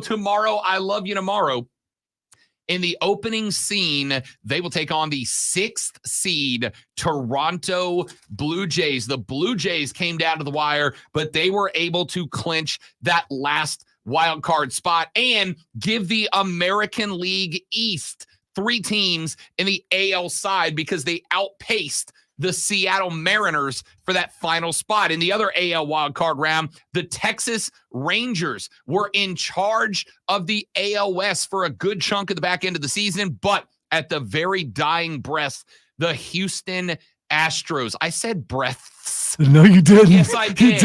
You did not. Okay. In the dying breaths of the season, the Houston Astros did what the Houston Astros do. They came back and they win the AL West. They snatch that division away from the Texas Rangers. So the Rangers go in as the 5 seed, and they take on wild card seed number 2, the 4-seeded Tampa Bay Rays. The Rays had the hottest start in Major League Baseball this year, but the Baltimore Orioles outpace them down the stretch, and the Orioles go in as the 1 seed, meaning the Rays get the 4 seed. The Houston Astros will meet the winner of the Toronto Blue Jays and the Minnesota Twins. The Baltimore Orioles, as the 1 seed, have home field all the way throughout the ALCS. They await the winner of the Rangers and the Rays. Over on the National League side, your 6 seeds sneaking in at the buzzer, the Arizona Diamondbacks out of the NL West. We thought that they might be good enough to be a playoff contender this year. Turns out we were right. The Arizona Diamondbacks do give the Astros the division with the loss on the final day of the season, but it's still good enough to earn the 6th seed. They take on the winner of the NL Central, the Milwaukee Brewers, who go in as the 3 seed. I have said all season long, I think the Brewers are the most boring, non-dynamic, but still very good team in Major League Baseball. They are never a team that was going to go on a 7 or 8 or 9 or 10 game winning streak. They were always a team that if you take any 10 games throughout the chunk of the season, from opening day till the final pitch of the regular season, you take any 10 games, and the Brewers were always 6-4 or 7-3. They just always were 6-4 or 7-3. So they're in, and they're a great matchup for the Diamondbacks out of the gate. The Miami Marlins got in. Yes, ladies and gentlemen, the team that I told you back in June. Watch out. They are a stamina team. They are a team that is good enough to fight their way in, and they did. They go in as the 5 seed, and we have got an all NL East bottom of the bracket in the National League because the Philadelphia Phillies are the number 1 wild card team to get in. The Phillies got, just like they did last year, white hot down the stretch. They outpaced Miami, and they earn the 4 seed. The winner of that NL East battle in the wild card round, the Miami Marlins versus the Philadelphia Phillies, will go on from that 3-game series in the NLDS to have a 5-game series with the overall number 1 seed, the Atlanta Braves. The Bravos, by way of their 100-plus win season, have got the 1 seed all the way through the World Series. So if Atlanta is able to get through the NLCS and into the show, the World Series will have home field advantage gifted to the Atlanta Braves. Top half of the bracket, the Diamondbacks and the Brewers, the winner of that 3-game wild card series, which starts tomorrow, will move on to take on the LA Dodgers. The Dodgers get in by way of being, again, maybe not super exciting, but wildly consistent. So your postseason bracket is open. Minnesota takes on Toronto in round 1 of the wild card. Winner on to Houston. Texas and Tampa in the 4-5 matchup. Winner on to Baltimore. In the 6-3 on the NL side, Arizona and Milwaukee. Winner goes on to LA. And in the 5-4 matchup, Miami takes on Philly, and the winner moves on to take on the number 1 overall seed, your Atlanta Braves. Water cooler cheat sheet item numero dos. Let's talk a little South Carolina college football. Clemson and South Carolina both lined it up this weekend over in ACC play. The undefeated Syracuse Orange were hosting the Clemson Tigers this weekend. The Tigers, in what I thought needed to be a get-right game, got right. 31-14 winners over Garrett Schrader and his Orange. And I think they did a couple of things I thought they needed to do. Number 1, disrupt Garrett Schrader. Don't let him get comfortable. They did 15 of 29, just a tick over a 50% completion percentage, 2 touchdowns, 1 interception on the game. And they also limited Syracuse to an even 100-yard rushing. Now, LaQuint Allen, who was a very good running back, was held to 52 yards on 14 carries, averaged just under 4 yards a carry. Nobody else was really able to get anything going defensively. It was a fantastic day for Clemson. They were disruptive. They were in the backfield. We did have ourselves a 21-7 halftime score. And in the second half, Clemson just played smart ball. They knew they didn't need to be explosive. They didn't need to go over the top. They didn't need to go hunting. They just needed to finish off the Orange and not let them ever catch a breath. And they did just that. We're going to break that game down in further detail later on in the broadcast. It was not quite as sunny of a weekend for the Gamecocks of South Carolina. They were 12-point underdogs going into that game against the Tennessee Volunteers. I thought that they would cover the 12. They did not. They fall 41-20 to the Volunteers on the road. Listen, we knew this game was going to be a big deal for Tennessee. They didn't forget about the 63 that the Gamecocks hung last year on the Volunteers. Joe Milton, 21 of 32, 239 and a touchdown. But the Gamecocks did take the ball away twice. It was easily the worst performance that Spencer Rattler has turned in this season as a Gamecock. 24-35 for $169, no touchdowns, 1 interception on the day. Now, the Gamecocks ran the ball a little bit better. Mario Anderson, 10 carries for 101 yards. Granted, one of them was a 75-yard house call. So outside of that, it was just a grind. Spencer Rattler, 11 carries for 19 yards on the day. Trey Knox, 7 grabs, 51 yards. Xavier Legette, 5 for 50. Legette really got turned on later on in the game, but that was because at that point, South Carolina was playing catch-up football. They ended up in the hole 24-10 at halftime, and it was all Volunteers down the stretch. Listen, there's a lot that went right, but there's a lot that went wrong for South Carolina. The question mark now is, can that team find themselves back in the 6 wins that they need for bowl eligibility? This upcoming weekend, they got the Florida Gators coming to town. That same Florida team that smoked the same Tennessee team a week before, they got blasted by Kentucky this weekend. That is a winnable game. Then they're on the road at Mizzou. I got to tell you, we called all off season Mizzou, the bugaboo of the South Carolina Gamecocks. Shane Beamer's got to get by him this year. Well, Mizzou is now number 21 in the country and playing their best ball, maybe, period, under Eli Drinkwitz. That's a big game. Then they got A&M, who looks good. Jacksonville State and Vandy should be back-to-back wins. Then they've got Kentucky and Clemson. Both teams look better than South Carolina does right now. We said it was a hot take earlier to say South Carolina might not get to 6. There's a reasonable path to a 5-win season for the Gamecocks of South Carolina. We're going to talk about that later on in the show. And finally, over in the National Football League, another bad weekend for the Carolina Panthers. They fall to the Minnesota Vikings 21-13. They are now 0-4. They hand the Vikings their first win. They are now 1-3. And despite the fact that Kirk Cousins threw 2 picks, one of them a pick 6, despite the fact that Kirk Cousins also fumbled the football,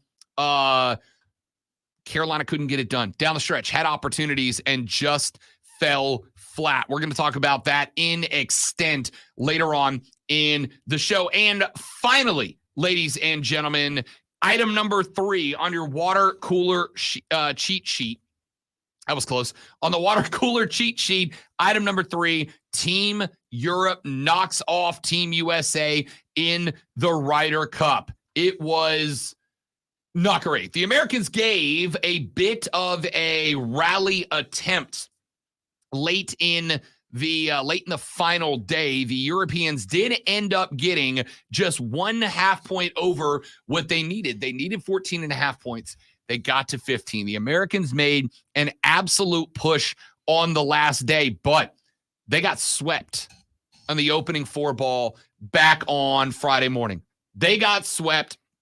And once they got swept, there was no coming back. I am proud of the rally at the end, but I am absolutely aghast at how pathetic the Friday morning performance was. It dug a hole for the Americans. There was no climbing back out of. I thought they did a great job on the rally. I thought you had a couple of big efforts from guys like Justin Thomas, Ricky Fowler, but they ended up in a spot where they were just in too deep of a hole to get back into it. So good effort, but the Americans dropped the Ryder Cup. And now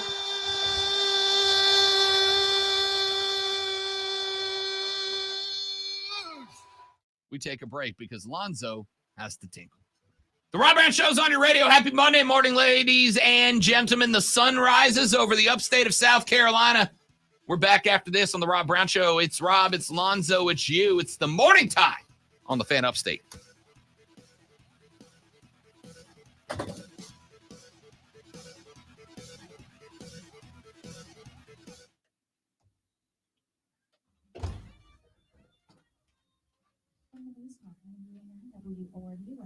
Here's the Carolinas most trusted forecast on the Fan. All right, guys, 45 seconds. We'll be right back. Thanks so much for hanging out with us. Hey, if you're enjoying the show, do us a favor.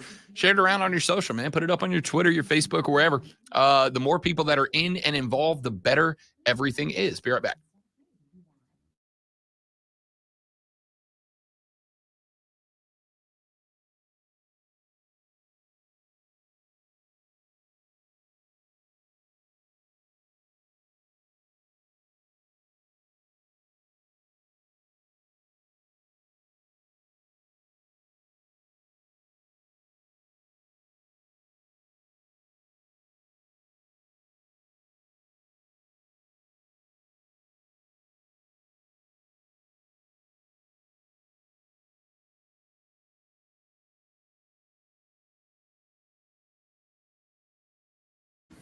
All right, y'all. Once you get it done, the most important part is the one you need. How long has this been And the going? best Hi, part Chris. is the one you As of right now, 1 hour and 24 minutes.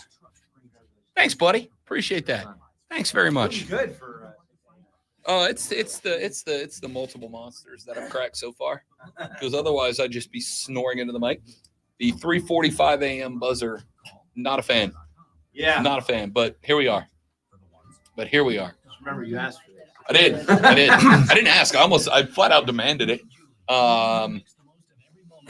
And they acquiesced, which I'm very proud of. Zach says hello, by the Hello, way. Zach. But look what he says. Well, you can come over here. I'm not going to repeat it. Well, you shouldn't have put that on the screen. Theater boy Chris. Ah, yeah. Hey.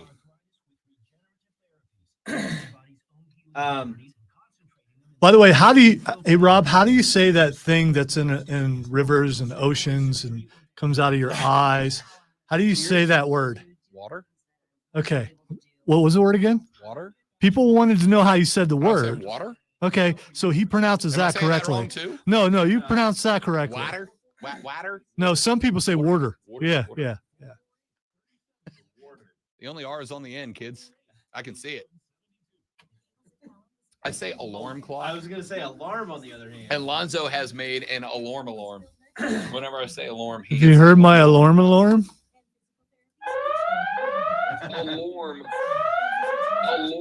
It's obnoxious. It's obnoxious. It is obnoxious. And it fits the Hilarious. show so perfectly. It does. Yeah. Yeah, I'm not proud of it, but it is what it is. He said waking up with a temperature starting at a 5. That's because you were up with a time that started with a 5. 5, yes. That'll do it. Wait till I go back and find your breasts. He just I said said, catch your breath, but I may have said catch your breast instead because it's 7:26 in the morning. Yeah, no, I got it now. I went back and enunciated. Yeah. yeah, I don't want to know what that is. I don't. Because you're not an actor, Alonzo. That's okay. All right, you're right. I'm not. She sells sheesh. No, it's gonna be do it slow. She sells seashells By the way, the seashore. Chris, Charlie is down for walking and walking. So walking and walking in a winter wonderland is going to happen. I don't know if it's going to be recorded or live. So I'm making an assumption that you're going to be on this year. Okay. All right.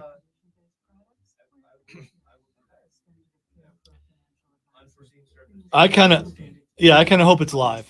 I kind of hope he shows up even for just one song and then leaves, because that would be great. Yeah. I have an idea about why that happened. I was never told, but I have an idea. We're live on stream. We can talk about it later. It's not a conspiracy. It's probably true. Rob Brown plus Lonzo plus Smart TV plus no one else in the office. Great start to Monday. Hell yeah, Joey. Let's go. Go, Joey. Let's go. Enjoy the rest of your morning, Chris. Thanks, Cap. We're going to. We will. And then I'm going to enjoy the nap later. Nap is a must. I'm actually, if my leg will allow, going to go home and do a little treadmill and then take a nap. I like it. Get the MRI tonight at 7:30. They scheduled me for an MRI at 7:30. It's like MRI after dark. I'm a little concerned. Plus I'm claustrophobic. So, I mean, maybe it's better. His first match has been announced, Zach. He is going against Luchasaurus this Wednesday. Like that. Yeah, I hope he doesn't come I also and get love that hurt they let right away. Luchasaurus just bury Nick Wayne in front of his mom. Yeah, but then Nick Wayne turned, right? From what I read. I didn't watch the end of that. Yeah. Oh, my bad. My Because it bad. was on last night at the beginning, and I'm like, you know what? I'm not going to start this now because I'll end up staying up to finish it.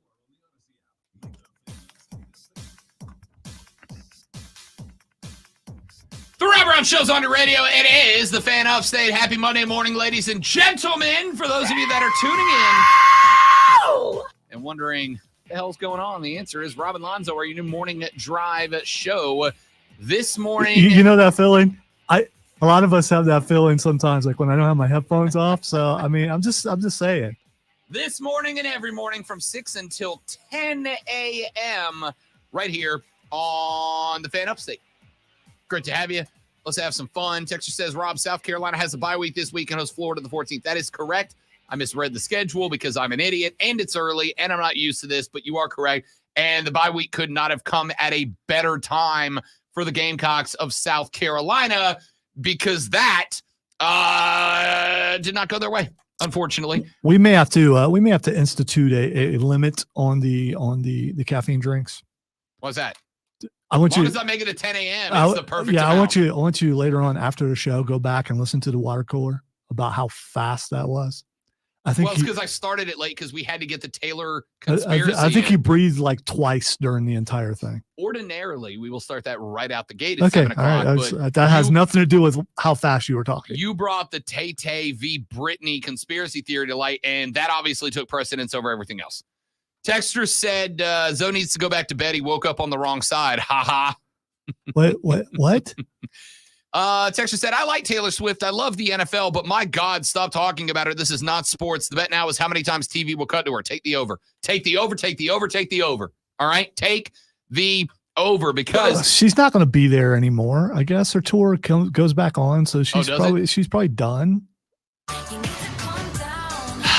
Made it an hour and a half. We talked about her, but we didn't hear from her. All right. Not that I dislike her or anything. I don't really know a lot of her stuff. South Carolina has the week off this week after they get, let's just call it what it is. Got blowed up by the Tennessee Volunteers 41-20 this weekend. Spencer Rattler's worst performance as a Gamecock so far, but I'm going to be real with you. How did you not know? I told you all last week this game was going to be won or lost by whether or not the offensive line could keep Tennessee's defensive line at bay. And spoiler alert, they could not and they did not. Tennessee was all up in Spence's grill. In fact, the most shocking thing about this game was that Spencer Rattler only got sacked like 2 times. Like 2 times in that game. That was the biggest shock of shocks to me, but he was on his life every time running for it. The dude just caught no breaks at all. And so it's one thing to have Spence running out of the pocket because it's designed to move him left and right. It is one thing to get him out of the pocket because your offensive line is blocking to move that direction, and you're utilizing that to either get Spence moving right with a moving pocket or rolling him back out against it to try to get the defense to commit one way and Spence goes the opposite is another thing when he's running for his life because there is no pocket because that pocket got exploded from the snap. And that is basically what was happening the whole time. Here's my other question. And I know this has been asked many times. I have not heard an answer that satisfies me to this point, but why is Nick Harbor not involved with this offense? Why is Nick Harbor not involved in this offense? He is not even on the stat sheet at the end of it. You got Knox, you got Leggett, Brown, Blake, Simon Anderson, Russell Joyner, and Doty. Here's my problem. If you're keeping Nick Harbor out because you think this is a good time for him to grow, a good time for him to get better, whatever. All right, fine, I guess. But I kind of think you're at the point now where it's like, what's that matter? What's that matter? The whole rest of the season is for the team to grow and get better and mature and get ready for next year. Because at 2-3 through the first 5, as we had a texter point out earlier, South Carolina getting to 6 games. By the way, I had them at 8-4 to open the year. I said at the beginning of the season, I could see 10-2. I can see 6-6. I'm going to split the difference and say 8-4. I'm not confident in that pick anymore. I'm really not. I think they can beat Florida. All right. Florida looked like trash this weekend. Isn't this is their first bad game though? I mean, they've had bad halves, but this is their first bad game and people are bailing already. I think they'll get more than 6. Let's and we can look at them. Look, they're at home against Florida. I'll say that's a win. Okay. Let's say it's a win. Let's be charitable. Okay. Because the Florida team, for the record, the Florida team that beat Tennessee, the same Tennessee team that just walloped South Carolina. And again, I warn you all, do not fall for the transitive property of football. It's a dangerous thing to play with. But especially if you're a player and you correct. Believe that way. The transitive property of football, X beats Y, Y beats Z, therefore X can beat Z, is not how it works. But I do think it is apt when it comes to analysis. So we're looking at the same Tennessee team that got absolutely shanked by Florida last weekend. But why? What did Florida do in that game? They ran the hell out of the ball against Tennessee, and they ran it well. That is something South Carolina has mostly had a problem with, although they did have a couple of early games. They gave up 238 yards on the ground to Tennessee. If Tennessee can get 238 against you, Florida might, because they didn't do it against Kentucky, but I think it's time we put some respect on Kentucky's name. Kentucky putting the K in respect. See, I don't know how many teams are really what we think they are, because especially now, I mean, a lot of these teams, one week they look really good, the next week they don't. Who's consistent? Georgia? I mean, that's it. Georgia has had like one bad half. Well, again, I think we can kind of get some estimates here. Tennessee can run the ball. Florida took the run away from them, but I think that says a lot about Florida's front four, and that is again the problem. Florida's defensive strength is against South Carolina's offensive weakness. They can't block. They can't run the ball, right? So I'll say Florida's a win, but I think that's me being optimistic. That's me being charitable when it comes down to it. At Missouri, I have to count that as a loss now. That is one that I counted as a win preseason, but I'm looking at a 5-0. You're not going to get me on that one. Maybe they lose to Florida, but they're not going to lose to Missouri. You mean the same Missouri team that beat number 15 Kansas State, who is a much better team than South Carolina? Yeah, that Missouri? Yeah. I mean, good for you, Missouri. but that is a 5-0 team. Now, granted, Kansas State's their only big win. They knocked off South Dakota, Middle Tennessee State, Memphis, and Vandy outside of that, but they have consistently beat those teams, and they walked off a top 15 team. Breaking news, South Carolina is not a top 15 team. They're not a top 25 team. They're not a top 50 team at this point. So I'm going to count that as an L. Texas A&M. A&M has one loss, and that one loss comes to Miami, a good Miami team. They beat Arkansas. They beat Auburn. The same Auburn team, by the way, that gave Georgia a fright of their life this weekend. 27-10, A&M beat them. This was a game I counted as a win preseason. And by the way, it's on the compound. It's in the Colts' house this year. I think that's an L for South Carolina now. I got them going 1-2 the next three. They should beat Jacksonville State. They should beat Vanderbilt. Then they got Kentucky. I got news. This was another one that I caught as a dub going into the year. I can't do it. I can't do it now. I think we got to pick the 5-0 Kentucky Wildcats. I think we got to beat a Wildcats team that just smoked Florida. They beat Ball State by more than Georgia beat them by. They pumped Vandy. I mean, this Kentucky team is good at this point. You're depressing. I'm not depressing. I'm a realist. No, you're depressing. And then they've no way. They've got Thanksgiving, and I'll tell you right now, even if it is at Willie B, right now, today, Clemson's a better football team than South Carolina. Today. They also were last year, and South Carolina still got the win. All right? They got a 31-30 last year in a year where Clemson was the better football team last year. So now you're sounding like everybody else. Well, Clemson lost today, but they were the better football team. Right now, team. who's the better football team, Clemson or South Carolina? I don't know.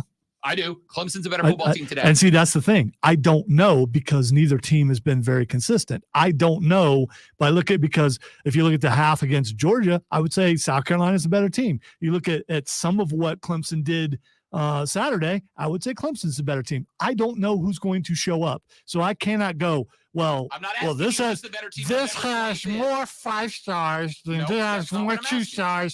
Then that means that this team is better than that. You're coming up with some wonderful ways to deflect. Who's the better football team right now? Today. I'm not asking about November 25th. I did not right deflect. Now. I don't know. I don't know who either of these teams are. From week to week, I don't know who's going to show up, and I don't know how they're going to play. I don't know how anyone can go, this team is better than the other one, because neither one has been consistent this entire year. Okay. I'll handicap this game for you. If this game happens today at Willie B, Clemson's minus 3.5. All right? Which favorite. Means nothing. It's a rivalry game. I just said that. They were the better team last year, too. Last year at home, I had that handicap. They weren't the better team last year. They lost. The best team wins. On that day, the best team wins. That's how it works. If you lost, you are not the best team. Whether on paper or in someone else's mind, you lost. You're the loser. The other team is the better team. It is a cliche. Yes, it is a cliche. At the end of that game last year, South Carolina was 1 point the better team. Going into that game, Clemson looked to be the better team. I'm not saying South Carolina can't beat Clemson. I'm saying if we pick right now, because speculation is what sports talk radio is, right now Clemson's playing better football than South Carolina. I hear an echo before the whatever a reverse echo is, because this is what you're going to hear the rest of the day on other shows and other stations about how South Carolina doesn't stand a chance the rest of the year, and I'm just not buying it. I mean, that's fair. Because You don't how have many to. victories did you give them out of all the ones you just picked? One? I'm giving them Florida. I'm giving them Jayville State. And I'm giving them Vanderbilt. I'm giving them 3 wins today. Yeah. As of right now, I'm giving them 3 more wins, which would put them as a 5-7 team. And honestly, I could see that being the case. And in the end, they may have the same record as Clemson going into that last game, because Clemson has to face Notre Dame. They have to face Miami, and they can lose both those games, and they might lose another one in between. You don't know. Clemson is at 3-2. South Carolina's at 2-3. Clemson has Wake Forest. That's a win. They have Miami. Let's give Miami the win right now on the road, just for the sake of discussion. They are at NC State. I'll take Clemson in that one. They're home against Notre Dame. I'll give Notre Dame the win on that. They beat Georgia Tech. North Carolina's a toss-up, so I'll just for the sake of the discussion, What's North Carolina's record right now? North Carolina is currently sitting on a record of 4-0, 1-0 in conference. Wow, so that means they're the better team right now. Yes, yes, it does. According to how That's you why I look at just said I'll things. pick them to win. So did you? Because it was reluctant. It was reluctant. It absolutely was. Yeah, well, I guess I'll just give North Carolina a win. No, Yeah. North Carolina's a superior team right now. Correct. That's why I picked them to win. Yeah, Don't love but it. I didn't hear no gusto. So the point here is, I think Clemson ends this year with a win over Wake, with a win over NC State, and Georgia Tech and South Carolina. I think Clemson's ending up 7-5 this year, as of today. But again, we're talking about today. I can't predict November 25th yet. All right. So, Carolina fans, we got one that says Texter says, Rob, if Juice Wells can come back, South Carolina is a different offense. Oh, I'm not disagreeing with that at all. I'm not disagreeing with that a little bit. That's a huge dynamic. Again, that's why I've asked the question. If Juice is out, why are you not including Nicholas Harbor? Unless your goal is redshirt him. But I'm going to tell you Which right someone now, on the stream mentioned earlier. yes, Jacob did. Yeah. So here's the thing. Even if you're trying to redshirt him, there's a threat out there. There's a danger out there. You brought Nicholas Harbor in. You celebrated him as a massive recruiting victory, and it was. You should have. But you know what happens when you celebrate a kid like that as a massive recruiting victory? You know what they begin to expect. And I don't know Nick Harbor. Maybe this is wrong. Maybe he's not that cat. But if you bring Nicholas Harbor in and you celebrate him that much, you talk about how he's the biggest recruiting victory you've had in a hot minute, which again, I think he was. I think he is. But you don't play him. Do you know what's looming at the end of the year? The portal. And Nick Harbor could look at Shane and go, wait a minute, unless Shane sat him down in the recruiting portal and said, hey, look, dude, we're not going to play you year 1. We're going to let you play your 4, and we're going to redshirt you. All right, we're going to put you in 4 games. We're going to sit you the other 8, and we're going to redshirt you, which maybe that's what he did. But if you didn't do that, if I'm Nick Harbor at the end of the year, why am I not listening to, I don't know, Mike Norvell, who goes, look how dynamic our offense is. Now, imagine how dynamic it is with you out there next to Keon Coleman. Imagine how dynamic it is with you out there with Tate Rodemaker, whoever's their quarterback next year. Imagine how much more dynamic we are with you, and you're going to play here. So unless they made that very clear to Nick Harbor, I don't understand. If you were going to play him, why would this not be one of the 4? Unless you're just like, we're going to save him for Mizzou, Florida, and Texas A&M, games that we think will be close games that we can win, while we're pessimistic going into the Tennessee game. If that's the reality, just say that. But I don't understand how he's not involved while Antoine Juice Wells is on the sideline. Why is Juice Wells on the sideline and Nick Harbor is also on the sideline? Will have to be explained to me. Let's take a break. We'll come back here in a minute. We'll put a bow on hour number 2, because hour number 2 now is just a halftime show. All right? We got 4 hours of this bad boy. That guy over there, that is I don't know, how many awards have you won? 40? I lost count. 50? Yeah, it's 60? I've won a bunch. You can take off your toes and you don't have enough. Take off your flip-flops. Yeah, don't take off your toes, because you can't walk if you do that. Listen, the show's going to be good. I'm still waking up. All right. My name is Rob Brown. The Great Alonzo's on the other side. We wrap up hour number 2 of 4. When we come back, the Rob Brown Show is on your radio. Ladies and gentlemen, good morning. This is the Fan Upstate. Matt World. All right, guys, quick live read right here, and we'll right back. Don't go anywhere.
Sunday's NASCAR action at Talladega. Ryan Blaney took the checkered flag. William Byron finished second. Denny Hamlin third. I'm gonna have to go with phone booth with on that, Steven, because phone booths went out a long time ago, and newspapers still kind of held on for a while.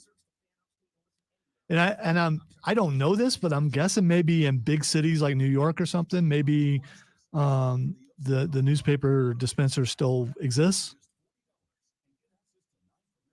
You've been in New York. Do newspaper stand type things still? Oh, yeah. So yeah. So I think big cities is still.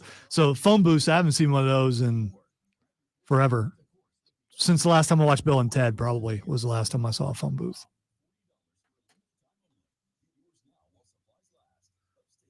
So everything I'm seeing Moxley on commentary apparently was golden. Yeah, I'm gonna try to finish it today. I've got so much TV to watch, but I have extra hours to do it now. That's not true. I'll probably still leave at the same time I used to. Wow. No, you won't. No, I will, because I gotta. We'll see. I mean, you know. I gotta you know make who stuff won't be now. leaving the time that they used to? That'd be me. At least I shouldn't say that, because then, you know, someone will call in or something.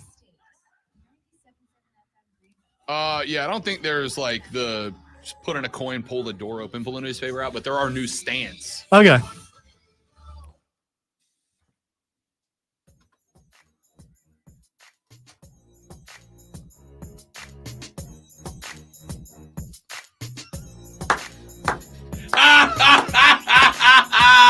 Really? I love it. Really? I freaking love it. All right. Fine. That was great. Ladies and gentlemen, welcome back. Your brand new AM Drive Sports Show. It's the Rob Brown Show with Lonzo.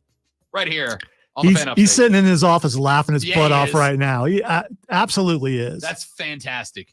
I freaking For you, maybe. Love it. With Lonzo. That's how I'm going to say it from now on. We have talked a lot of South Carolina ball, and we will talk more by as the the week way, progresses. By the way, Good morning. just what you get for doing all that stuff. Shout out to my man Diddy, who is listening right in the car. I'm right not going to now. play with it anymore. Yeah, stop it. I regret that soundboard so much. JD, who is listening. Shout out to my buddy Mark Caruso down in the FLA. He's down in South Florida listening to the show this morning. What's up, Marky C? Why is that significant that it's South Florida? Because that's not where I used to live. Oh, used to live okay. in I was going to say, Northwest Florida. because usually the south side of town is not that good of No, a not- thing. Yeah, but no, Florida's bigger than a town, shockingly. yeah, It's a very large state. Well, I haven't been there before. I hope to go someday. You should. Beautiful state. Beautiful state. Maybe next year. You never know. So we got a lot coming up in the next hour, including we are going to be opening in the next hour with Clock In and Lock In, a new segment we will do on Mondays at 8 a.m. where we take a look at the next week's lines in college football and see if there's anything that jumps off the page at us. And at 8:20, got a couple more hot takes. And by the way, we are looking for your hot takes. It's getting hot in here.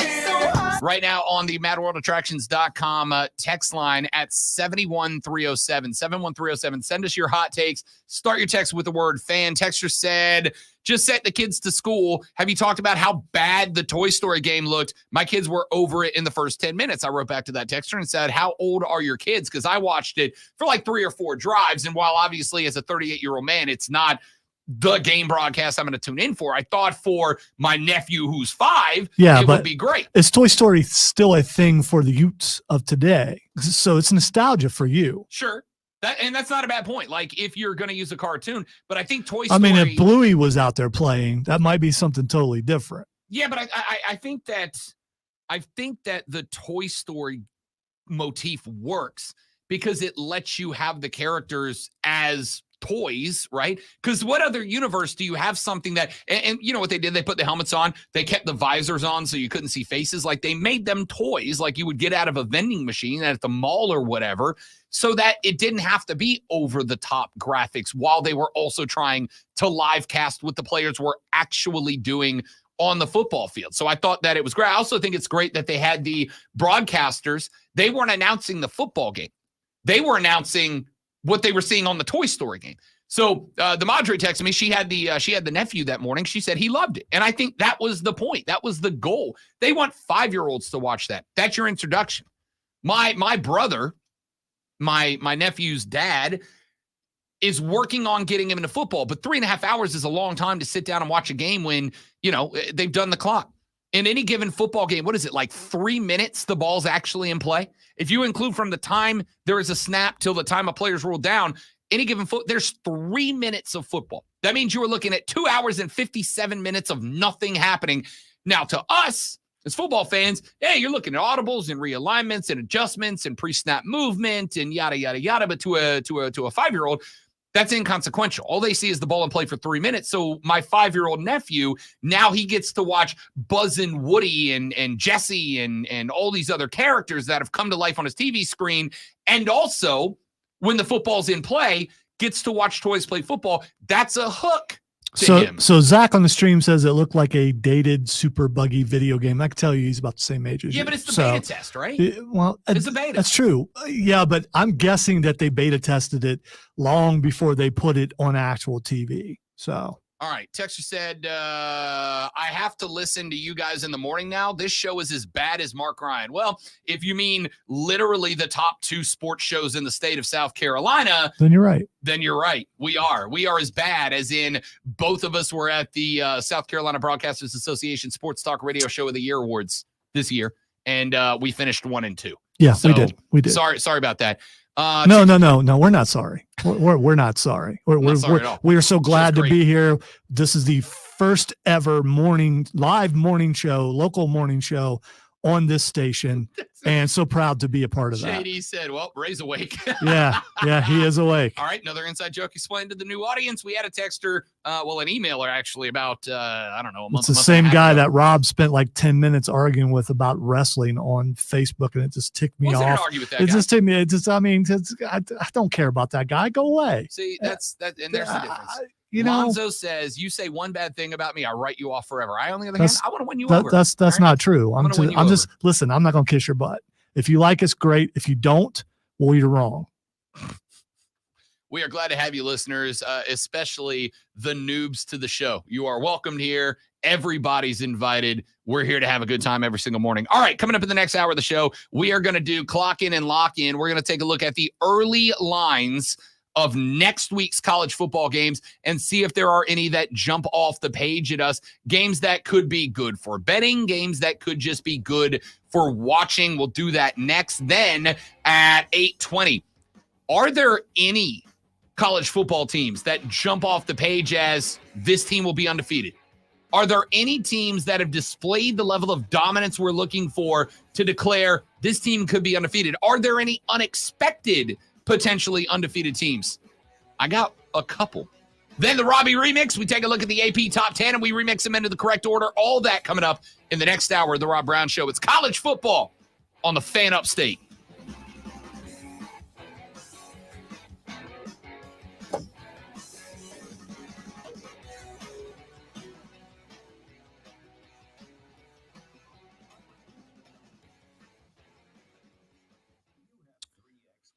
All right, this might be a little inside what I'm about to say, but this is just from going on 3 decades of radio experience. Normally when you change a format, you get a lot of complaint phone calls. We've gotten 0. So that says a lot about the show that was on before, that people may have been okay with it, but they didn't love it enough to call and complain about it. Not that I'm asking you to do that. I mean, if you want to, go ahead. But chances are, if you're on the stream right now, a lot of you guys have been with us for a while. That we are seeing some new faces, and we really appreciate that. Do tell a friend about us. Please. But the people who I'm talking about, the texters and stuff, I'm not kidding. If you don't like it, I don't believe you, because how could you listen to this show and not like it? I mean, you may not like me, but if you don't like me, you definitely like Rob. So I mean, it's just I don't believe those people.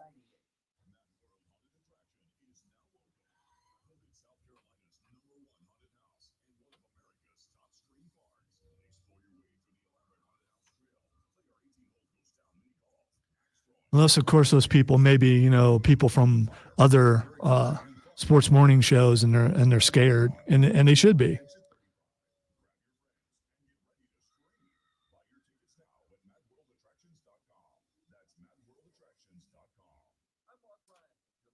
Oh, that's cool. Let's see what did he just texted us? Yeah. Thank you, JD. That's what I'm talking about.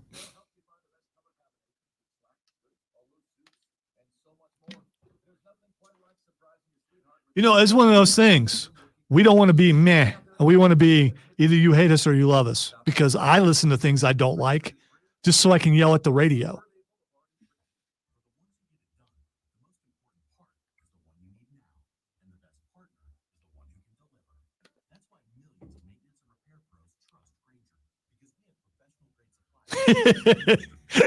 Zach, stop making me laugh out loud.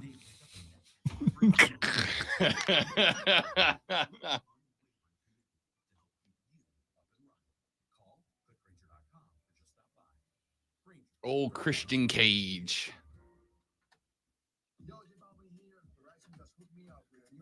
Behind the ropes. Listen, I'm gonna need you to drop me like a tweet or an email with your pod link in it, because I can already tell I'm gonna like that show, BTR. And thank you very much. That's the second time I've laughed out loud. Thanks, JD. If you don't know, then you don't know. I don't even know what I just said.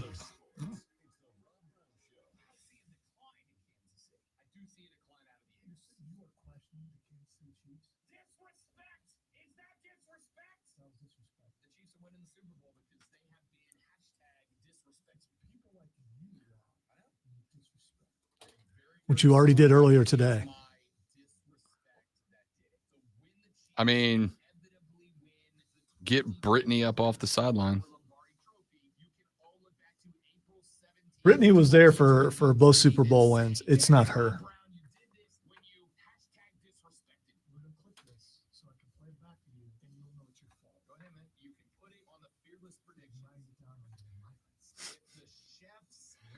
I showed the fiance a couple of texts about folks who are not super excited about our move to this slot. And she's like ready to fight. And I'm like, oh, I'm not even showing you the ones that are bad. Oh, now I got to look. Now I got to look. Because there were a few from earlier. They're really not that bad. One of them refers to you as lame-zo. That's a term of endearment. That's one of the regulars, man. Come on.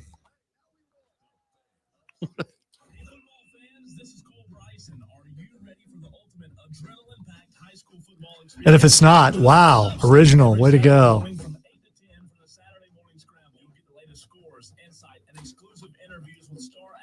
And coaches. Plus, I'll be broadcasting live from your local Ingles Market all season. The Saturday morning scramble only on the Fan Upstate 97.7 FM Greenville, 97.1 FM Spartanburg, and on your phone on the Odyssey app. Powered by Founders Federal Credit Union.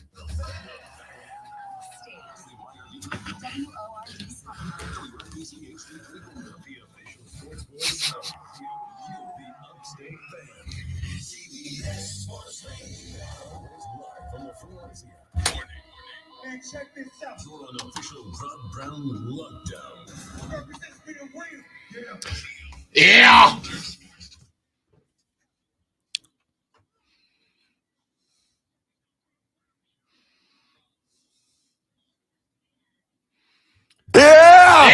Yeah. It is the second half of the first edition of the Rob Brown Show in the AM Drive slot. Ladies and gentlemen, welcome in. This is the Fan Upstate. Howdy, y'all. Good morning, Upstate South Carolina. Hello, America. What up, world? Great to be with you. I am Rob Brown, and that over there, that's lame-zo, according Lonzo to is a superstar. According to one texter. Oh, yeah? Oh, yeah? You know what you are? You're lame-zo. Rob Gronkowski on the text line this morning. Disrespect to Gronk. Hokey Chris texts the show, said good morning and congrats on being in the pole position in the morning drive. Keep up the good work. Y'all are the best thing in South Carolina since we moved here. That's from Hokey Chris. Chris, thank you, big guy. Appreciate that. Good to have you. Yeah, we're setting precedent for the rest of the day, whatever that means. Buckeye Mike texts the show, said I dropped the kids off at school and turned on the radio. Wasn't able to listen to you live in the last time slot, so glad to have you guys on the morning drive. Thank you, Mike. What up, Mike? Rocking the colors today. Check it out. Stream, YouTube, Facebook, Scarlet and gray Twitter, today. The X Show. It is 8 o'clock in the morning. It is officially work hours. We are ever so sorry about that, but we are taking it all the way till 10 a.m. now. You had to think about it. You really had to think about it. I was setting up the emphasis on 10 a.m. because we got you for 4 hours now. 4 hours, ladies and gentlemen. It is time for a segment that we are going to do, I think, on Mondays. It may shift to Tuesdays moving forward. I haven't decided yet. Do we need a Glock sound or a shotgun? I mean, montage. There we go. All right. It is time for Clock In and Lock In. These are a look at what I think are the most interesting early lines in next week's college football game. Now, I'm a gambling guy, although I may not be next week because I got my handed to me this week. I went 1-12 in bets this weekend. By the way, when you pay Miserable. when you paying up on that one bet? I don't know yet. Okay. All right. I'm not gonna talk about details. I'm just curious. I don't know yet. I mean, I have to probably by the end of the year, but we'll see. You'll all know it when it happens. I got it handed to me on the books this weekend. All right. Now I had a really good week the week before. The week before I was 10-2 and I went up like 23 units on the weekend. Have you ever been to the point where you go, that's it, I'm done? I mean, because you had a streak of consecutive weeks where things did not go your way and you went, okay, that's it, I'm out. So here's the rule that I have in play. All right. I have a group of rules from when I'm gambling. The very first rule I have, and I stick to this rule by and large, the rule is never gamble on your own team. You never put dimes on your own team because no matter how good you think you are, your head will always fall victim to your heart. That is true in business. It is true in life. It is true in relationships. And it's true. Oh, it's damn true in gambling. Whoa. Your head will always be a victim to your heart. All right. Unless you are just the most cold, calculating sociopath, your heart will always win an argument. So listen to your heart was a lie. You should not do that. Not when there's money on the line. All right. Never bet on my own team. That is rule number 1. Rule number 2 is this. It's less a rule and more a formula, but I abide by it greatly. I have a dollar amount that at the beginning of every month I put into my bankroll, right? Into my book. I put this much money into the bank at the beginning of the month. And then I play on that. Whatever bets I want to make within that, fine. Now, the rule is this. If I double that money, right? So let's say it's $100. If I double that money and I get to 200, the initial $100 comes out and I leave 100 in, and now that's my bankroll for the rest of that month. If I double it. If I come down to 0, then I'm done for the month. All right? Now, it doesn't necessarily have to be a calendar month. But right now it's on the first. So like yesterday, I put this month's bank into the roll yesterday. Now, when I get to the end of the month, if I have positive money in there, right? So let's say hypothetically I put in $100. If I have $40 left in there at the end of the month, then I put 60 in to get to the level 100, and that's where I stay, right? So I didn't have to put in the whole 100 this month, so I count that extra 40 that was in there towards that. Now I saved a little bit going forward. So if I double, I take the original bet out. That's now play money to do whatever I want with. And I keep that $100 in there. When I get to the end of the month, whatever I don't have when I get to the next first, right? So if I'm at 70, I put in 30. If I'm at 0, I put in 100, whatever number I'm using at that moment in time. That's been my rule. If I'm over 100, let's say I get to the end of the month and I'm at 160, I take 60 out. That's play money. I leave the 100 in, and I do not break that. So if I have a real bad weekend, I had a real bad weekend this weekend. Fortunately, I was not uber confident in a lot, so I didn't really hammer any bets, with the exception of Chiefs minus 7.5. It moved up to 8.5. 3 minutes before kickoff, I locked it in at 7.5. I needed them to win by 8. They didn't do that. And I went big bet on that. And I went big bet USC covering 21 over Colorado, which they did not. Colorado looked real good in the second half of that game. Not in the first half. Was it 34-7 at halftime? I thought, oh man, I'm going to be running away with this. And then USC let Colorado climb back in, which we'll talk about in the Robbie remix coming up here in just a minute from right now. But those 2 bets I went big. I got screwed in both of those. Everything else I went small bets, real small bets. So those are the rules I play by. When I get to 0, I'm done till the first of the next month. If I double, I take the initial amount out. Whatever I have at the end of the month. If it's over my limit, I take out whatever brings me down to the limit. If it's under the limit, I add in whatever it takes to get back to my limit. I start at the month, and that's how it rolls. One of the things that makes me keep an eye on is the early lines to games. So for those of you that are new to sports gambling, or maybe just don't but like the conversation, or maybe you don't like the conversation, but you don't want to tune out because you know good radio when you hear it. The early lines are important. There are 2 ways to snag lines if you want to try to play the numbers more than the game. The first is to grab early lines. That is to grab a line as they're released. And most of your next week's college games are released very late Sunday. So like late Sunday afternoon, Sunday night, you can pick them up early this AM. And that's what I do. I go look at those lines. Now, I am hitting my early line bets about 67, 68% this year, which is pretty good. As a gambler, in order to break even, you got to hit about 60%. Because a lot of your bets are going to be minus money bets. So like you look at a line and it says minus 110. For instance, last night, Chiefs minus 8.5 means that the Chiefs have to win by 9 or more. Whatever the Chiefs' final score is, you take 8.5 away from it. And if they still win, your bet wins. But you'll catch that as a minus money bet. And that'll be represented on the bet line by a minus 110 or 115 or minus 120. And what that means is if you bet $115, you will win 100 back. You'll also see plus money bets. So like you could have seen the Jets plus 3.5 instead of the 8.5. You could have gone Jets plus 3.5 and got that at plus 125. What that means, plus money means you go up on your bet, right? Minus means you drop down below your bet number. Plus money means you go up. So if you bet $100 at plus 125, that means if that bet hits, you get $125 back, right? So I look at these lines because Vegas sets an opening line, and Vegas does not necessarily care about getting the line right. They care about getting the bets right.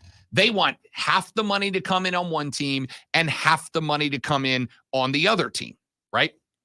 And so in that situation, they are not so much saying, we think Kansas City will win this game by this many points. It's, this is the number we think, where half of you will bet for Kansas City and half of you will bet for the New York Jets. We split the money 50-50 and we take a profit either way.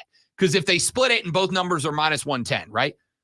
Chiefs minus 8.5 is 110. Jets plus 8.5 is 110.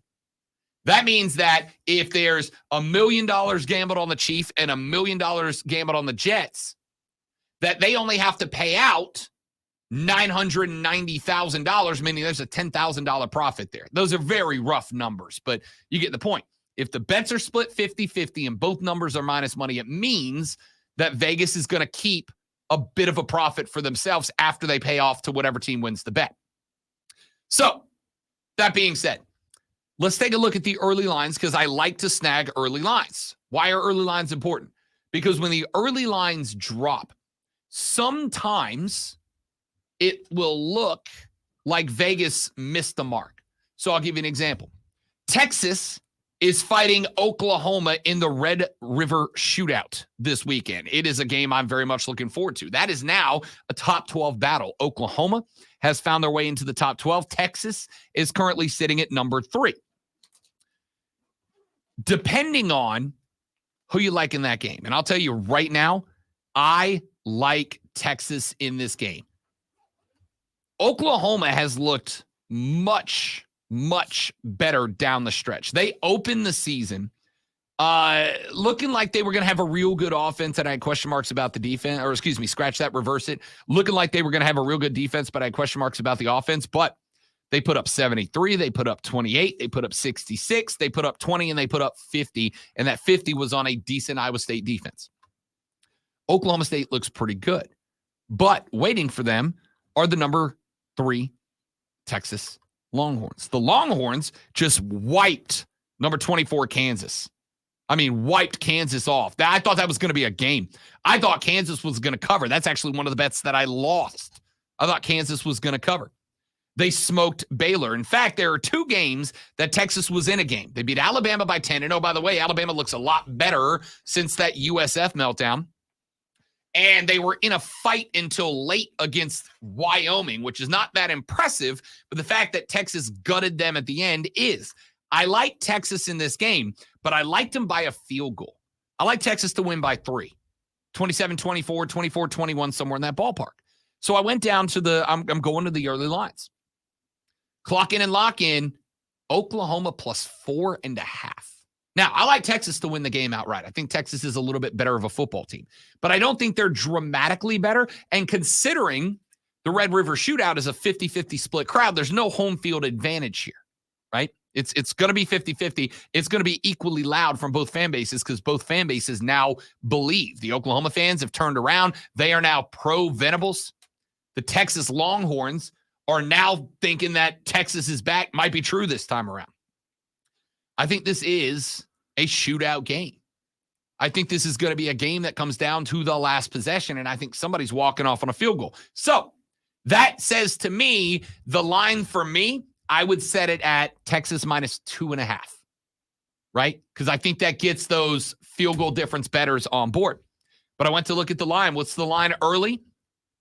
Oklahoma plus 4.5. That means if Oklahoma loses by a field goal, if they lose by 4, which is a very reasonable line, Oklahoma would win that bet. And I think that line is going to get dropped. I think you're going to have a lot of bettors who jump on Oklahoma plus 4.5. And once Vegas sees, once the bookmakers see that all the money's going to Oklahoma at plus 4.5, if it does, it's a projection from me. I might be wrong.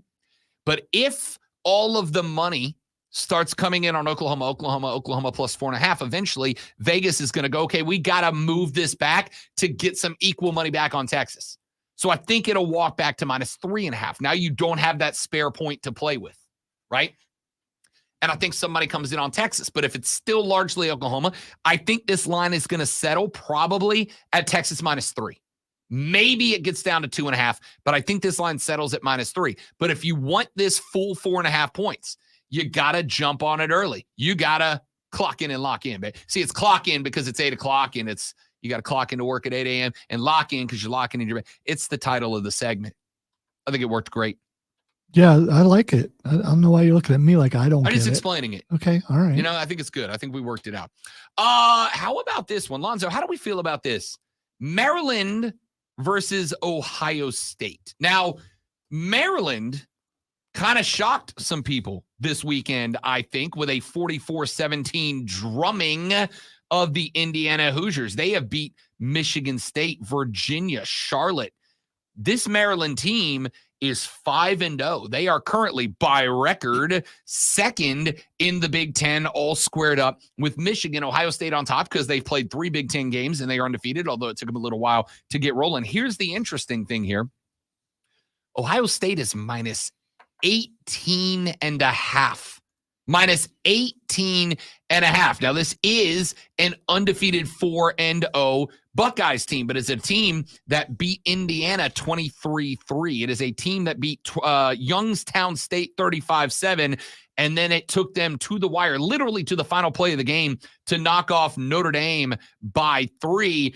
18.5 feels like a big number for an Ohio State team that has played one good team. And granted, that good team is a very good Notre Dame, but it took them to the wire to get that win.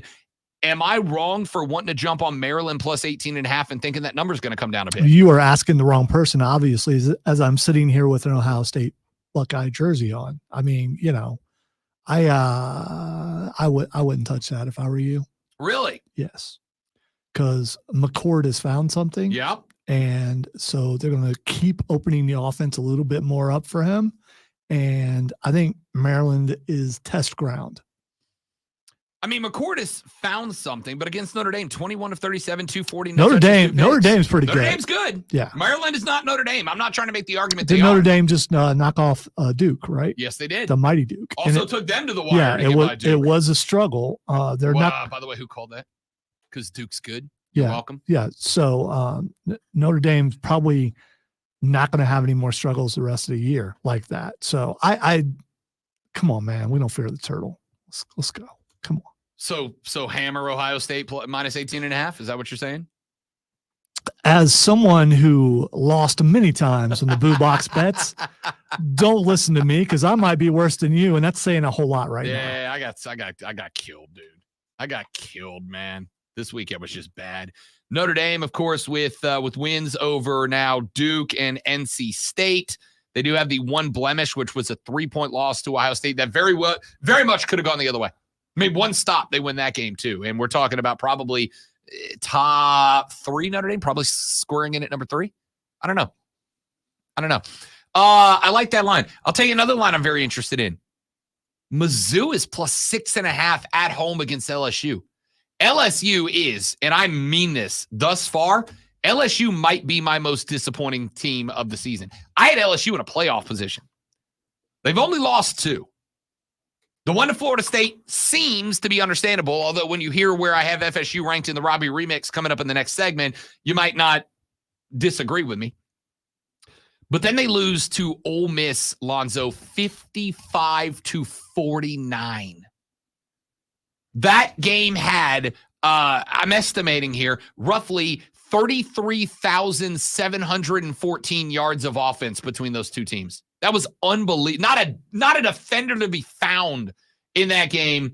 55-49. Now, it is a top 20 team in Ole Miss. This was on the road at Ole Miss, but LSU is not a playoff team right now. Mizzou, on the other hand, looks decent. Not great, not exceptional, also not a playoff team, but Eli was coaching for, I told you this coming into the season, Eli Drink was coaching for his life this year, and the team is playing like it right now, and you're giving Mizzou plus 6.5? They just got to be within 6. That's a possibility. I like that line. I might go ahead and lock in on Mizzou plus 6.5 against LSU. Here's another one I really like. Army -4 over Boston College. Army's just going to grind it out. BC had that real good game against FSU on Red Bandana Day, but outside of that, they've been bad. I'm not locking in on Army -4, but I might keep an eye on that line. And if it swings any towards Army, I might grab another one. Here's one I don't love. Florida State -25.5 over Virginia Tech. The Hokies ain't great. All right. The Hokies ain't great, but 25.5 is a lot of points for a team that went into the house of unranked Clemson and won in a prayer on overtime, that went to Boston College and needed some help from the Hankies to get a dub over the Eagles. I don't think Florida State's coming near covering 25.5 over Virginia Tech. Lock it in on the Hokies plus 25.5. It might be like 18, maybe 20. But I think the Hokies are covering up 25.5 on the Noles. And finally, my last clock in and lock in of the weekend, Alabama -3.5 at Texas A&M. Look, A&M's played better. I'm not going to argue. I'm not going to disagree. They've played better football than I expected. But did you see Nick Saban coaching this weekend? Did you see Nick Saban and how mad he was this weekend? Whatever chip on the shoulder disappeared from old Nicholas Saban, he found it this weekend. And who's staring him down from across the other side of that football field? Jimbo Fisher, a guy that has butted heads with Nick a number of times. This is one that I am betting because of Nick Saban. He will have his team ready to go, and I only need a 4-point victory over the Colt. Clock in, lock in, Alabama -3.5 over Texas A&M. I think that covers, and I think that covers easy. We'll take a look at some more lines, but those are my favorites out of the gate. Let's take a break. When we come back, the Robbie Remix, we take a look at the top 10 teams in the AP Top 25 poll, and I will remix them. So, wiki. I'll remix them into the correct order based on performance of this year and this year alone, and we do that next on the Rob Brown Show in the Fan Upstate. All right, guys, got another live read right here. Stay right there. We'll be right back.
All right, y'all.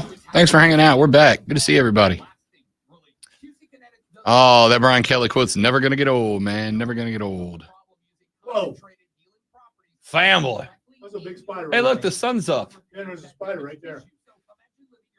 Oh, banana spider. No, rider spider. Is that what they call it? Riders?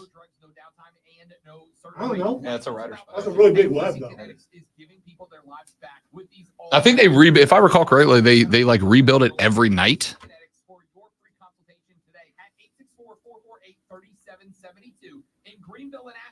He doesn't appear to have any food yet. Or she. Mad World Haunted Attraction is now open. Voted South Carolina's #1 haunted house. Hi, spider! Spider! Buy your tickets now at madworldattractions.com. If you're hiring, it can feel like you're trying to find a needle in a haystack. You can hope the right person comes along, or you can just use ZipRecruiter. And now you can try it for free at ZipRecruiter.com/radio. In fact, ZipRecruiter has helped a lot of business owners find their needle in a haystack, like Marco. Can you answer Zach's question from earlier? Are you allowed to do that? Yeah. So. Or you could tell me and I could text him. Yeah. How do you? You got to know somebody. Let me put it that way. You gotta have a guy, you know. You gotta have a guy, huh? You gotta know a guy. I might know a guy who knows a guy. ZipRecruiter.com/radio. That's ZipRecruiter.com/RADIO. ZipRecruiter.com/radio. ZipRecruiter, the smartest way to hire. I'm Tony Kornheiser, and this is my show. What, you expecting something different? Whether you're looking for deep, insightful dives into the day's top sports stories, that's why we have guests like Nigel, or simply how to get changed for 100, you'll find it on the Tony Kornheiser Show. From football picks from the best prognosticators in the business, including a monkey, to real-time baseball playoff analysis, to traffic in an area where Yeah, me too, James. I also had to go to bed early for some reason. Stunner. I will be I'll be watching it. Well, finishing it. I did watch the MJF match, the Luchasaurus match, and the friend of the show and reigning TNT champion Chris Statlander match.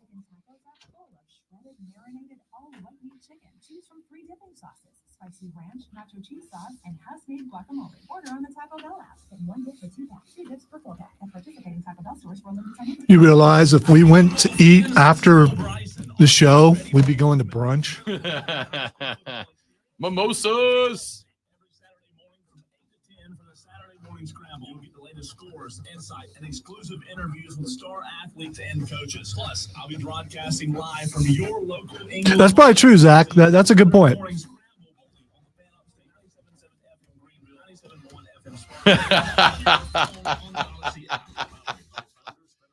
It's not really a mechanic. It's like the guy who fixes everything. Like he can fix your F-150 and your fridge in the same trip.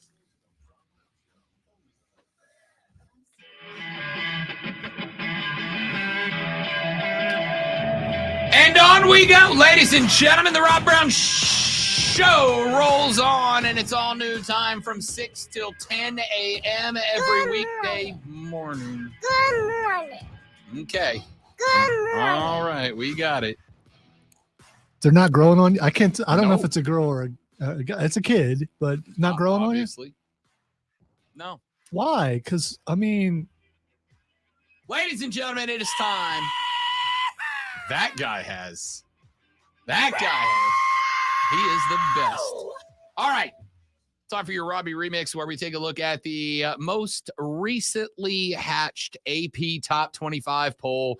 And then I put them into what I consider to be the correct order. So there's a inherent issue with the AP Top 25 poll, and it is that it very much relies on what you've done in the past. I am asking, what have you done for me lately, baby? Ooh, woo, woo, woo.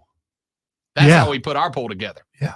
All right. So the Robbie remix takes the AP Top 20 poll, which very much relies on what you've done later. Because let's be honest, the Georgia Bulldogs do not look like he the did best say football top team in the country. 24. Well, it You doesn't said matter top because we're 25. only doing the top 10. But yeah, Oh, okay. the AP poll very much takes into consideration what you've done in the past. The Georgia Bulldogs do not look like the best football team in college football right now, but they are number one in the AP poll, and it's not particularly close. The AP poll dropped yesterday, and here are your top 10 in descending order. The Irish of Notre Dame are the first and highest ranked one-loss team in America. They check in at number 10. USC is at number 9. Oregon at number 8. Washington checks in the 7th spot. Penn State in the 6th spot, 1 spot behind number 5. FSU. The Ohio State University moves up to number 4. Hook 'em Horns, Texas in the top 3. So is Michigan at number 2. And Georgia checks in at number 1. All of the top 5 teams have at least one first place vote so far. Michigan at number 2, do they get like the least amount of press of all? I mean, because first of all, I don't care, but at the same time, I have noticed that no one's really talking about them. Yeah, but again, I think Michigan hasn't really done anything. They beat Nebraska this weekend, but Nebraska's terrible. The only thing they've done is their coach was suspension. suspended. That was it. Yeah. They beat ECU, UNLV, Bowling Green, Rutgers, and Nebraska. And in the first 4 games, they didn't score more than 35 points. Is it like the media or whoever is waiting for them to take that first loss because they don't believe in them? No, or? I think all of us are attracted to flash and sizzle, not substance. Yeah, they are pretty boring. And there's no flash. Exactly. So here's your Robbie remix. We're taking a look at the top 10, but I'm putting them in the order that I think they are currently playing in. This is a kind of a hybrid between power rankings and what I consider the best teams so far through this season to this point. I start with an agreement with the top 10 poll. I am putting Notre Dame in at number 10. Yes, they were in a dogfight with a team that I consider to be a very good team. That is the Duke Blue Devils, but I don't think it should have been that much of a dogfight down at the very end. And oh, by the way, if Riley Leonard doesn't go down, maybe Duke can still win that football game. That'd be the second loss. And granted, it would be 2 losses to 2 top 25 teams, but other teams on this list have also played 2 top 25 teams and have no losses at this point. So I got to go number 10, Notre Dame. They were on the bye week, so they couldn't boost up the resume. The last 2 games for the number 9 team were both probably scarier than they should have been. They are the Seminoles of Florida State. I've got them back in the number 9 spot. That game against Boston College was absolutely a detriment to the resume. That game on the road, overtime win over Clemson, was a good win against an improving Clemson team, but it was not 2018 Clemson that Florida State got by. So I've got them in the number 9 spot. In the number 8 spot right now, I am going with the Trojans of USC. USC is in the 9 spot in the AP poll. I've got them 1 ahead of Florida State in the remix. Listen, USC has not lost a game, and they've put 42 points on the board in every game so far, including 48 this weekend against Colorado. The problem was that they let the Buffaloes back in late in that game. Colorado ends up losing that game by a single touchdown, 48-41.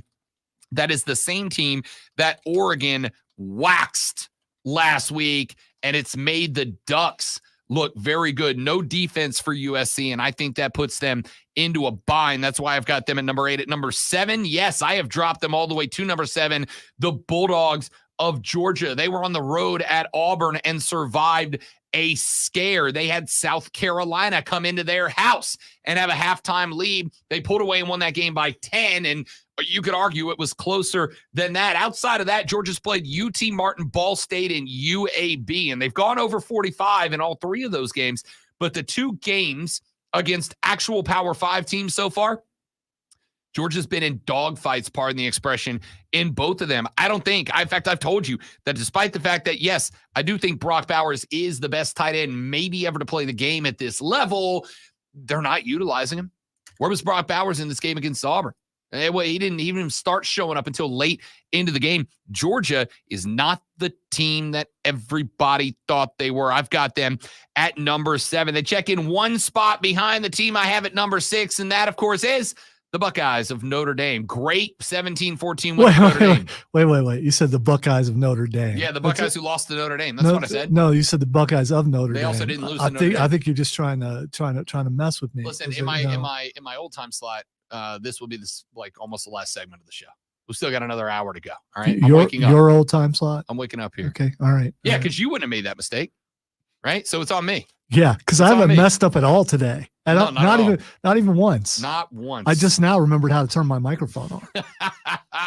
I got the Ohio State University at number 6. Again, great win over Notre Dame. Took them till the very end to accomplish it, but they did. Outside of that, wins over Indiana, Youngstown State, and Western Kentucky don't really impress me all that much, said Shania Twain. I think there's a lot of improvement, and I think Ohio State will be climbing up in this poll moving forward. They got an undefeated Maryland team. Then they're at Purdue, and then the game we've all been looking forward to, Penn State comes to visit Columbus, and that'll be when we determine if Ohio State is the real deal or not. They check in just behind, well, Penn State, who I've got right now at number 5. The Nittany Lions were in an interesting one. You wouldn't know it by looking at a 41-13 score against Northwestern, but that game was 10 apiece at the half, and it looked like Northwestern might be able to give James Franklin his annual stupid L. But the Nittany Lions came out. They put 17 on the board in the third quarter,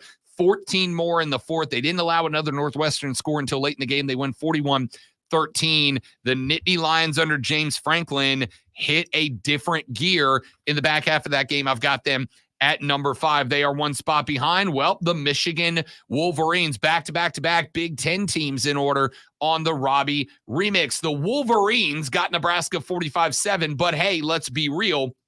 Nebraska is, and I mean this when I say it, not very good. They've lost to Minnesota. They got it handed to them by the Fighting Deons. They did beat Northern Illinois and Louisiana Tech, though they didn't look overly impressive in either. And then Michigan comes out and just punches them right in the mouth. This team's not very good, are the Cornhuskers. So while Michigan does get credit for beating another Big Ten team and beating them handily, I'm not impressed by ECU, UNLV, Bowling Green, or Rutgers. And like we said just a minute ago, Michigan is got some substance, not a lot of flash to them. They're worthy of a playoff spot, in my opinion, as of right now, but I'm going to need a little more substance before I can move them up any higher. In the number 3 spot right now, they're down at 7 in the AP poll, but the Washington Huskies, ladies and gentlemen, 8, no joke. Closer game than I would have liked against Arizona, but they put 59 up on Cal. They beat Sparty 41-7, Tulsa 43-10, Boise 56-19,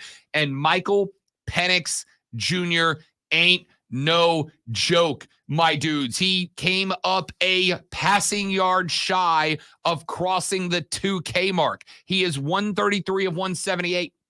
That is almost a 75% completion percentage at this point. He has 16 touchdowns to 2 interceptions. He has taken on the entire season 3 sacks so far. Michael Penix Jr. and Caleb Williams right now have separated themselves from the pack in the Heisman Trophy race, and that's a big reason why the AP has Washington at 7, but the Robbie Remix has them at number 3. At number 2, the team that has 10 first-place votes, they are number 3 in the AP poll right now, the 5-0 Longhorns of Texas. I thought Kansas was going to cover in this game. I thought they were going to cover due to what Wyoming did. I thought they were going to cover due to what Alabama did. They not only didn't cover, but Texas, another team that just reached out and punched somebody. They put up 10 in the first, 3 in the second, 13 in the third, 14 in the fourth. They are playing finally complete football are the Texas Longhorns, and I've got them at number 2. So who's left? Who does Rob have in the Robbie Remix? Ladies and gentlemen, make some noise for the number 1 team in America, if you ask me, and literally nobody else. The Oregon Ducks. Quack, quack. They are 5-0 as of right now. And not only 5-0, but they boat raced Colorado 42-6, then Stanford on the road by the same score, 55-10 over Hawaii, 81 points against Portland State. The only game they've had so far that was close was a 38-30 win over Texas Tech back in week 2, and ever since then, it has been all gas ever since for the Oregon Ducks. This team is good, dudes. They also have something that USC does not. They can play a little defense. They can keep Colorado to 6. USC can't do that. The Trojans are going to have to score 55 plus in every game if they want to go undefeated. Oregon can keep it in the high 30s and go undefeated the rest of the way. Oregon does have an interesting 3-game stretch coming up. They are on the 14th of October on the road at a very good Washington team. Then they're back home a week later for a very good Washington State team. Then they're on the road at Utah. And I'm going to tell you right now, if Cam Rising is coming back, Cam Rising's going to be back in that game. You are playing back-to-back-to-back 3 of the better teams in America right now. Then you get a break against Cal before you got USC coming to the house and Oregon State in the blow up your television screen in the Bright Colors Bowl to end the year on rivalry weekend. I'm not saying Oregon's going to make it out of this undefeated because they have got 5 ranked teams remaining on their calendar. So does pretty much everybody in the Pac-12.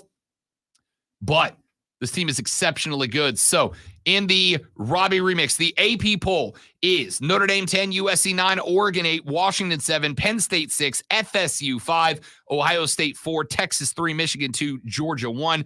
The Robbie remix, my top 10 teams. I'm going Notre Dame at 10, FSU at 9, USC at 8, Georgia 7, Ohio State 6, Penn State 5, Michigan 4, 3 Washington, 2 Texas, 1 Oregon. Texter says, Rob, your remix is quack. Georgia are the dogs, hands down. Look, you got scared by Auburn. You got scared by South Carolina. I'm not saying those aren't good wins. They are good wins, but we expected dominant wins. Did you dominate either one of those games? I'm going to say no. Oregon's dominated every game they have been in so far. You have not at this point. That's the difference. I'm not saying Georgia isn't going to be a playoff team. I think they absolutely will. But have they blown you away yet next? Nah, I can't. Texter said, doing lines in gambling, the debauchery is too much. Yeah, take a look at the lines, man. If you decided to go further than that, I don't know what to tell you. Texter said, glad to have you guys back in a primetime spot. Rob reminds me of my crazy friend, Bo Brown. Sometimes I'm convinced they're the same person. I like this guy already. A lot. Texter said, listen to your heart when the spreads are falling to you. Listen to your heart. There's nothing else fun to do. Then he has another line about, I don't know how much I've lost, but I'm still going to go on. But that hurts me personally, Texter. That hurts me personally. I was doing great. I just thank you for getting my reference, and I appreciate that. I knew you get it, but I mean the fact that they get it too. So, you know. Roger says Rob is sleeping, I think. FSU at 9, they have the 2 best wins of the season. Do they? Hey, listen, both good wins over LSU. But LSU has now lost 2. They lost to Ole Miss. They gave up 55 points at a losing effort. I don't think the LSU win looks as good for Florida State as we thought it did. I thought LSU was a playoff team. They're not, kids. And then Clemson, 2-loss team. Lost to Duke. A good Duke team, it turns out. I think Clemson's still a good win for Florida State, but does Florida State have the 2 best wins of the season? It's hard to say, yeah. Let's take a look. Let's take a break. Then we'll take more looks. Top 25, how do you like them? What do you like? What don't you? Who do I have too high? Who do I have too low? Your text, 71307. Start that text with FAN. It is the Fan Upstate.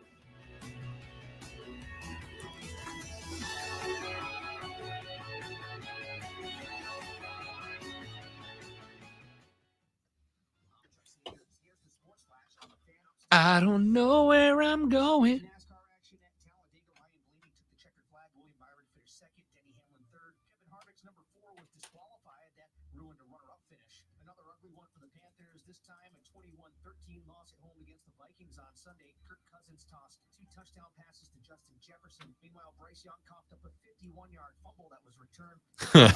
Look, so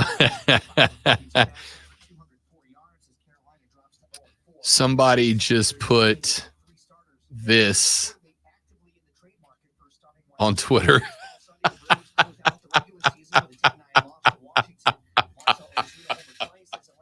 Spectacular work. What a meme. Amazing.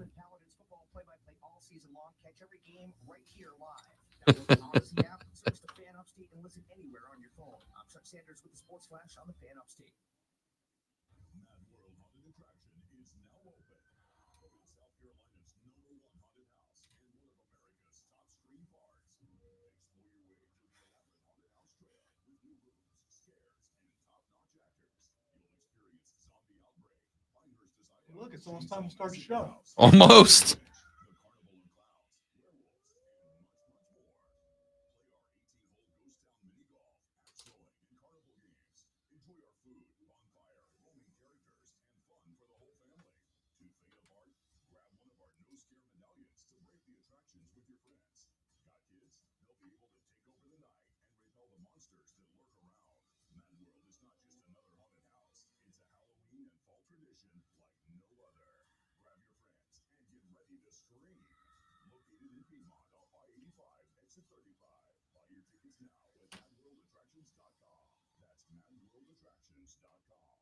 Running a small business is no small task.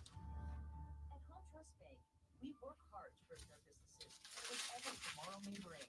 Your dreams are our business, and we have local experts who can help you plan for a successful future.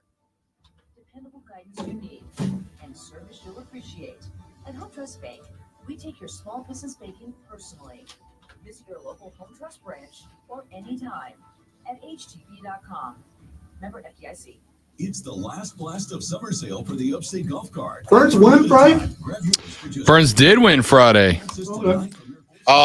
Spartanburg had the ball down. Three? Yeah, down 3 late in the game. Inside of a minute and a half, was driving.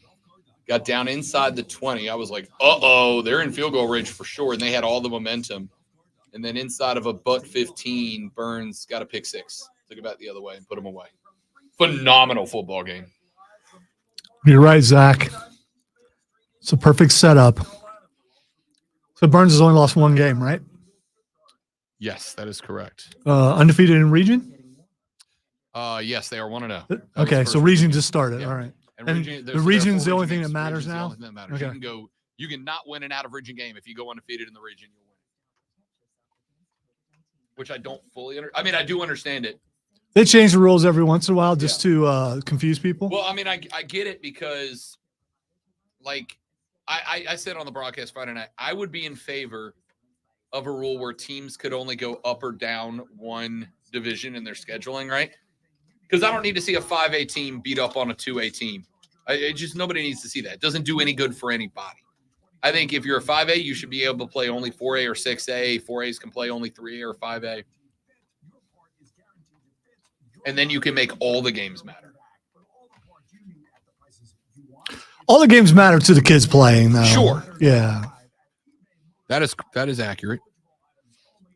By the way, also shout out to Saturday Scramble because they've started getting some players on. I remember when we first started doing, we did a Burns coaches show. We used to have the Burns players on all the time. I think it's pretty cool. Also, getting those kids a chance to shine on the radio a little.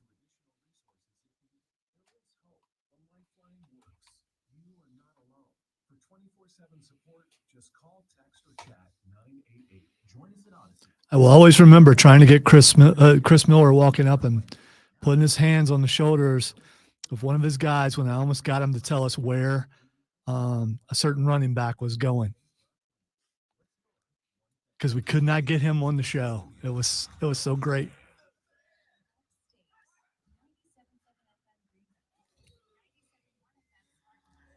Oh, if we ever have him on the show, I only met my dad once, so I think I'd be okay with that.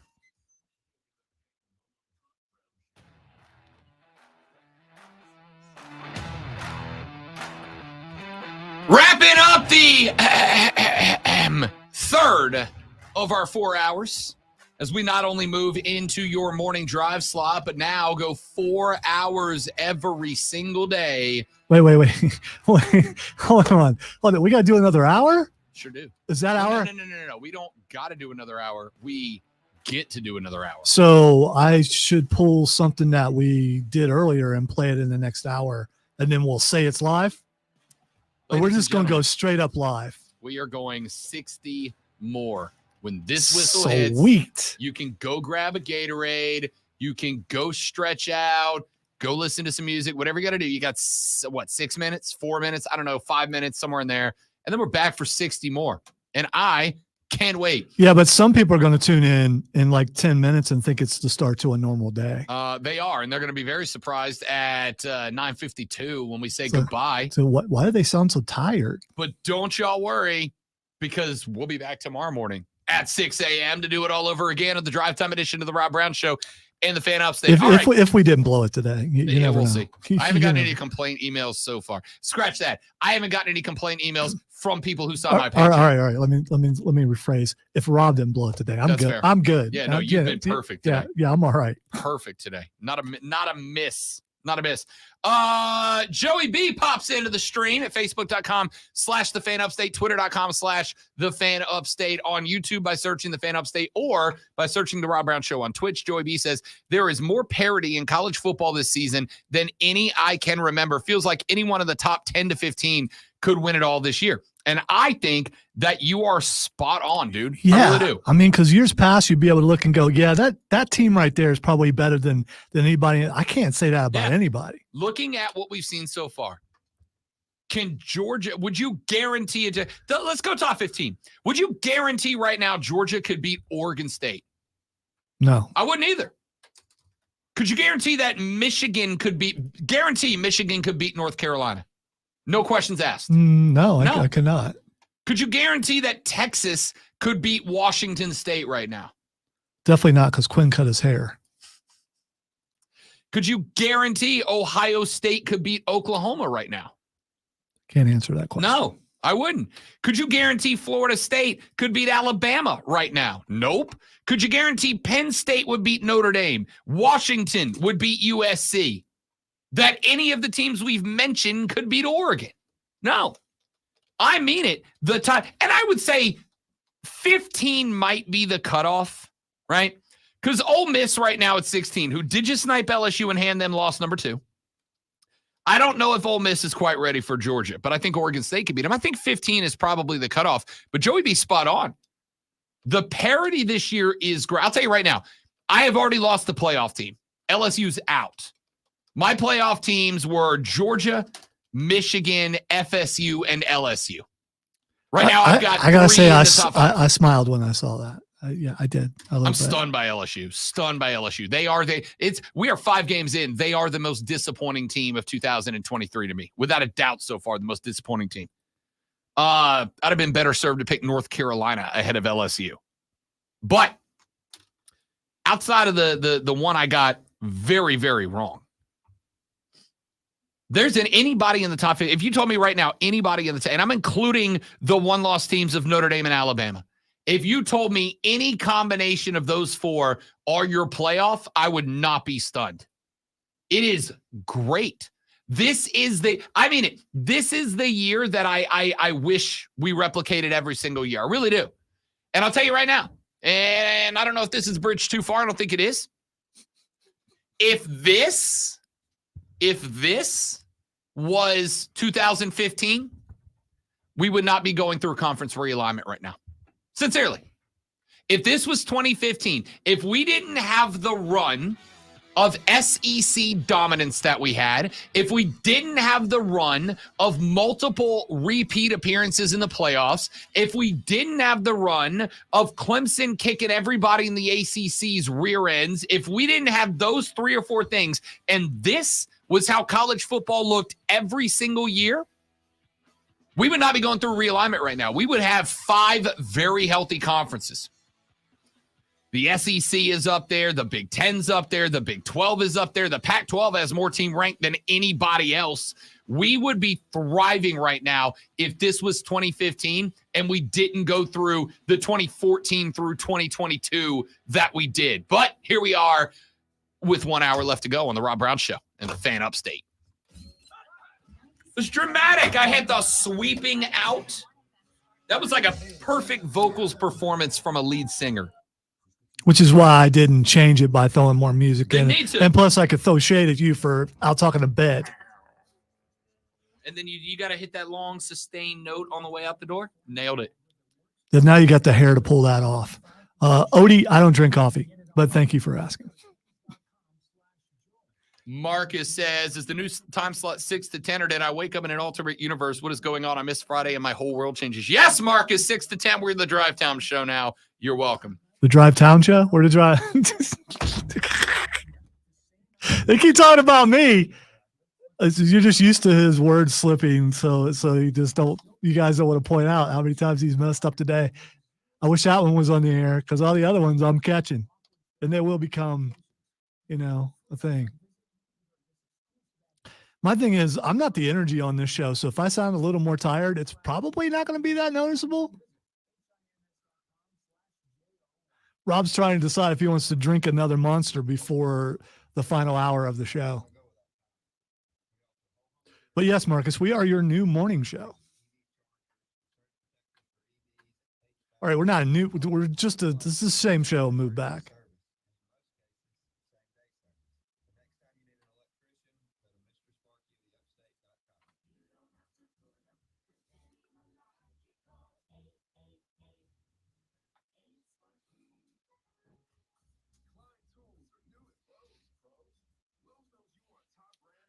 Yeah, James, there probably are some complaint emails, but we don't get those.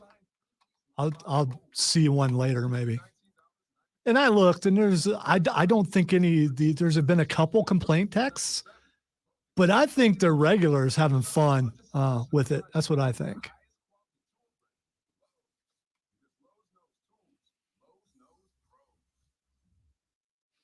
That would be Writer Than You. And I'm saying writer, Marcus.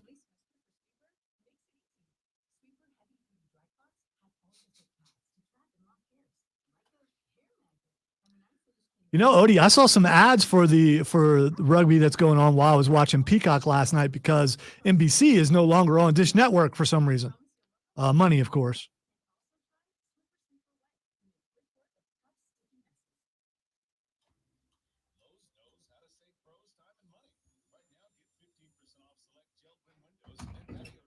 So since I haven't watched Zach, I don't know if they've exposed who the 4 people underneath the masks were. Maybe Edge was one of those guys. Maybe it was him in the devil mask. We just wrote that off like, come on, guys, you're just fantasy booking. Maybe it really was him. Maybe that wasn't his debut last night.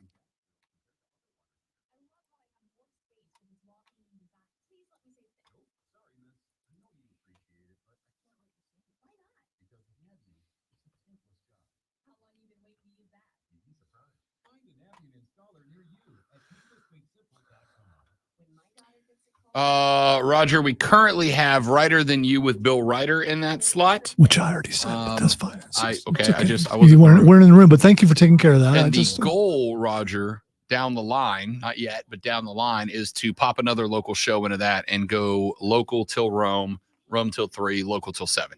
That's the goal.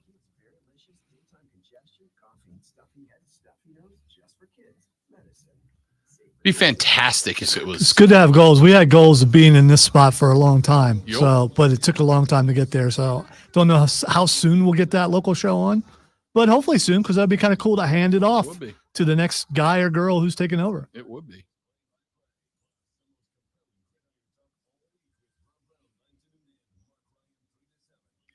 Really? I guess it could have been Britt Baker. I didn't look real close at, things. Friend of the show, Dr. Britt Baker, DMD, by the way.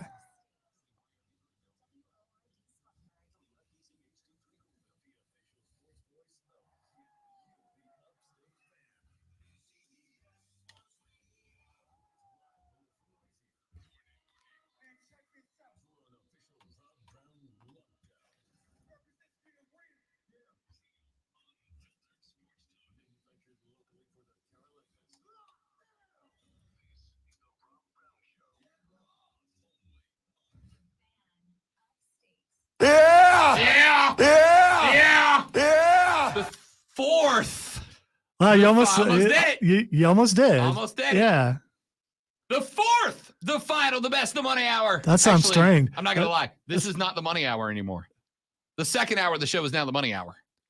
Well, the 7 to 8 slot is the money hour. Dude, we're in the money slot. So every hour is the money hour. We're in the money slot. This could be the wind down. I mean, I don't know. The high roller hour is 7 to 8. That's where everybody's driving to work, getting the day started. Good Yeah. Now it's the fourth to final another hour of the Rob Brown Show right here on the Fan Upstate. James, you're right. You're almost right. But James, by the way, you can watch us live on the stream at YouTube, Facebook, Twitch, or the X Show. James says if you win the award next year, you can cut a promo about how you've dominated in every time slot. Well, I guess we could say we dominated in every time slot we've been in. Correct. You're right. We can do that. That would be an award for each time slot. Didn't even really think about it that way. It would be. Wow. How can we put that on the championship belts we're getting? Side plates. Listen, we keep talking about getting Side championship belts. I really looked. I'm gonna say we get we get a third. I'm getting. Why do we gotta wait for 3? We got 2. Let's do this. Maybe they have a thing. If you order more than one, it's cheaper. Just get 3. Just get one for every year. Yeah. Well, I mean, I'm talking about you and I saving money, but maybe somebody else wants to go in and get. Maybe the boss wants to go in with us so he can get one too, because I don't hate that. Because he made a decision to put us together and put us on and all that kind of stuff. So. All right, we are looking forward, ladies and gentlemen, your hot takes from the sports weekend. We want your hot takes. To wrap up this show, I'm going to give you one right now. Let's go ahead and jump in. Frank Reich's not the guy.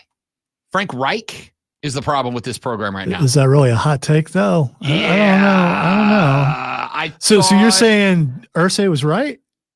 I'm saying I might have been a little harsh on Jim Irsay, yes. I'm saying maybe I was a little harsh on Jim Irsay. Maybe. I'm not convinced of it yet. But I am going to say that my eyes hath opened at the atrocious play calling and clock management of Frank Reich in that game yesterday, right? Now, let me be abundantly clear. Because Diesel and I had a moment on Twitter this weekend where he said, we won Andy, and then he did the emojis. And I understand it. I get it. All right? I get it.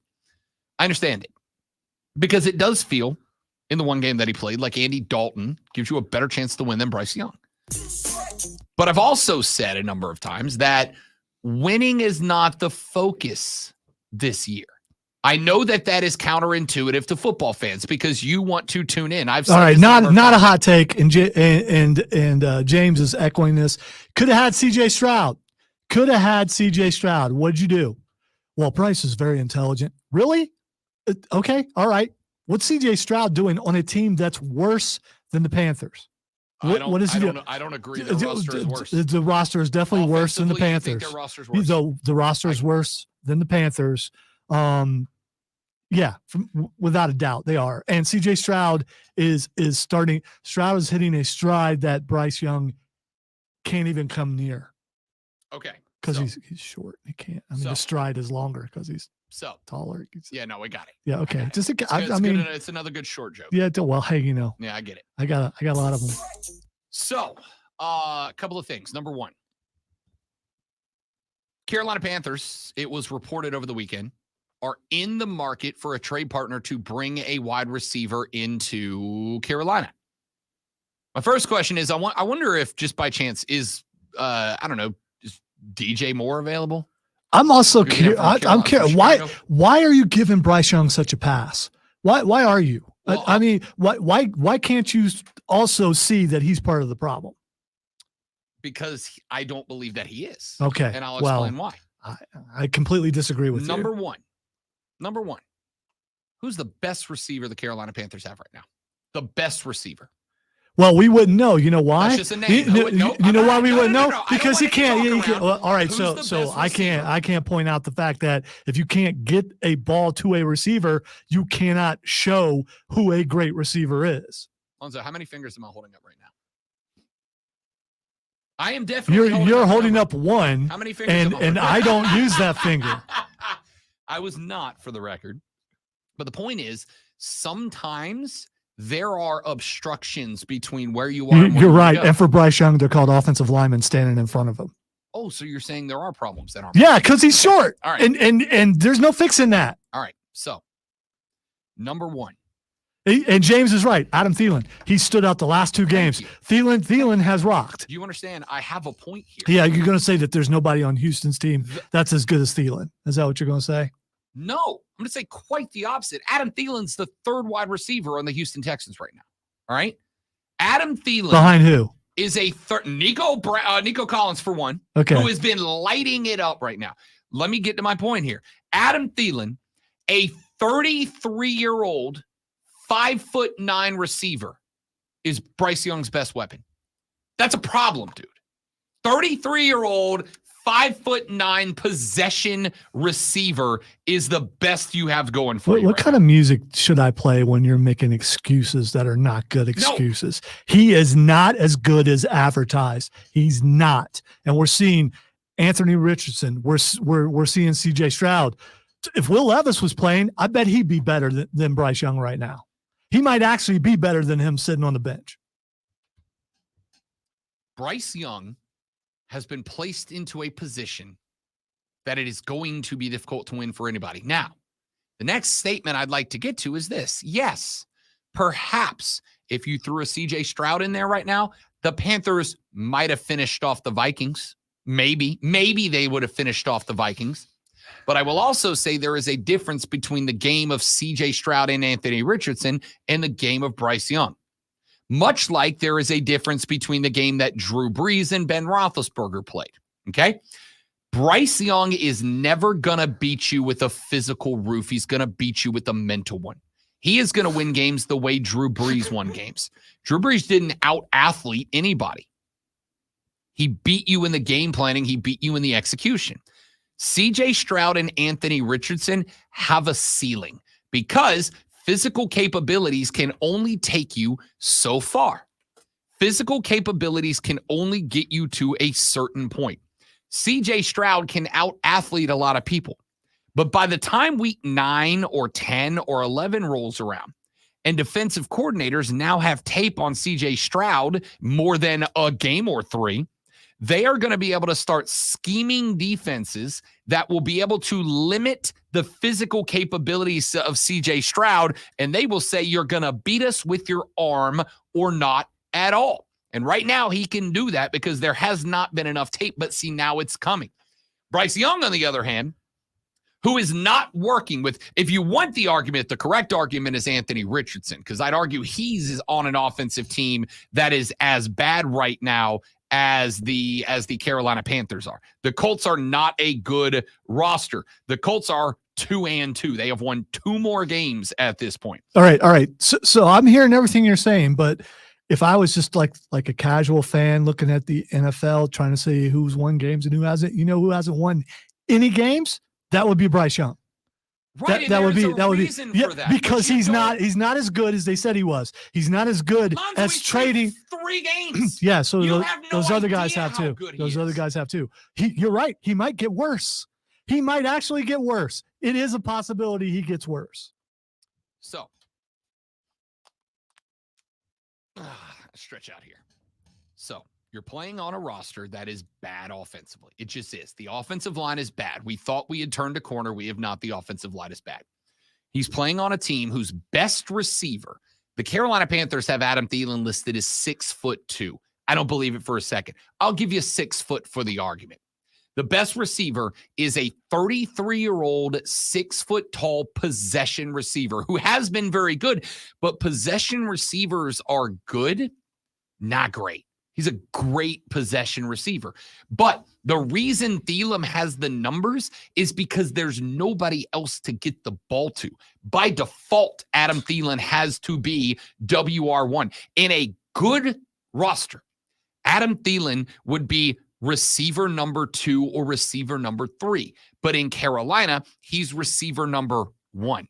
The third problem I have, and I think this was illustrated and emphasized in this game, the play calling right now, which, by the way, Frank Reich took great pride in saying in this offseason, play calling is my baby. Well, Frank Reich, you keep dropping the baby, dude. You need to hand the baby to somebody else to take better care of it. Now, I don't know who that might be. I would like to say that I could trust a guy like Thomas Brown in that spot, the offensive coordinator, but you got to try something new.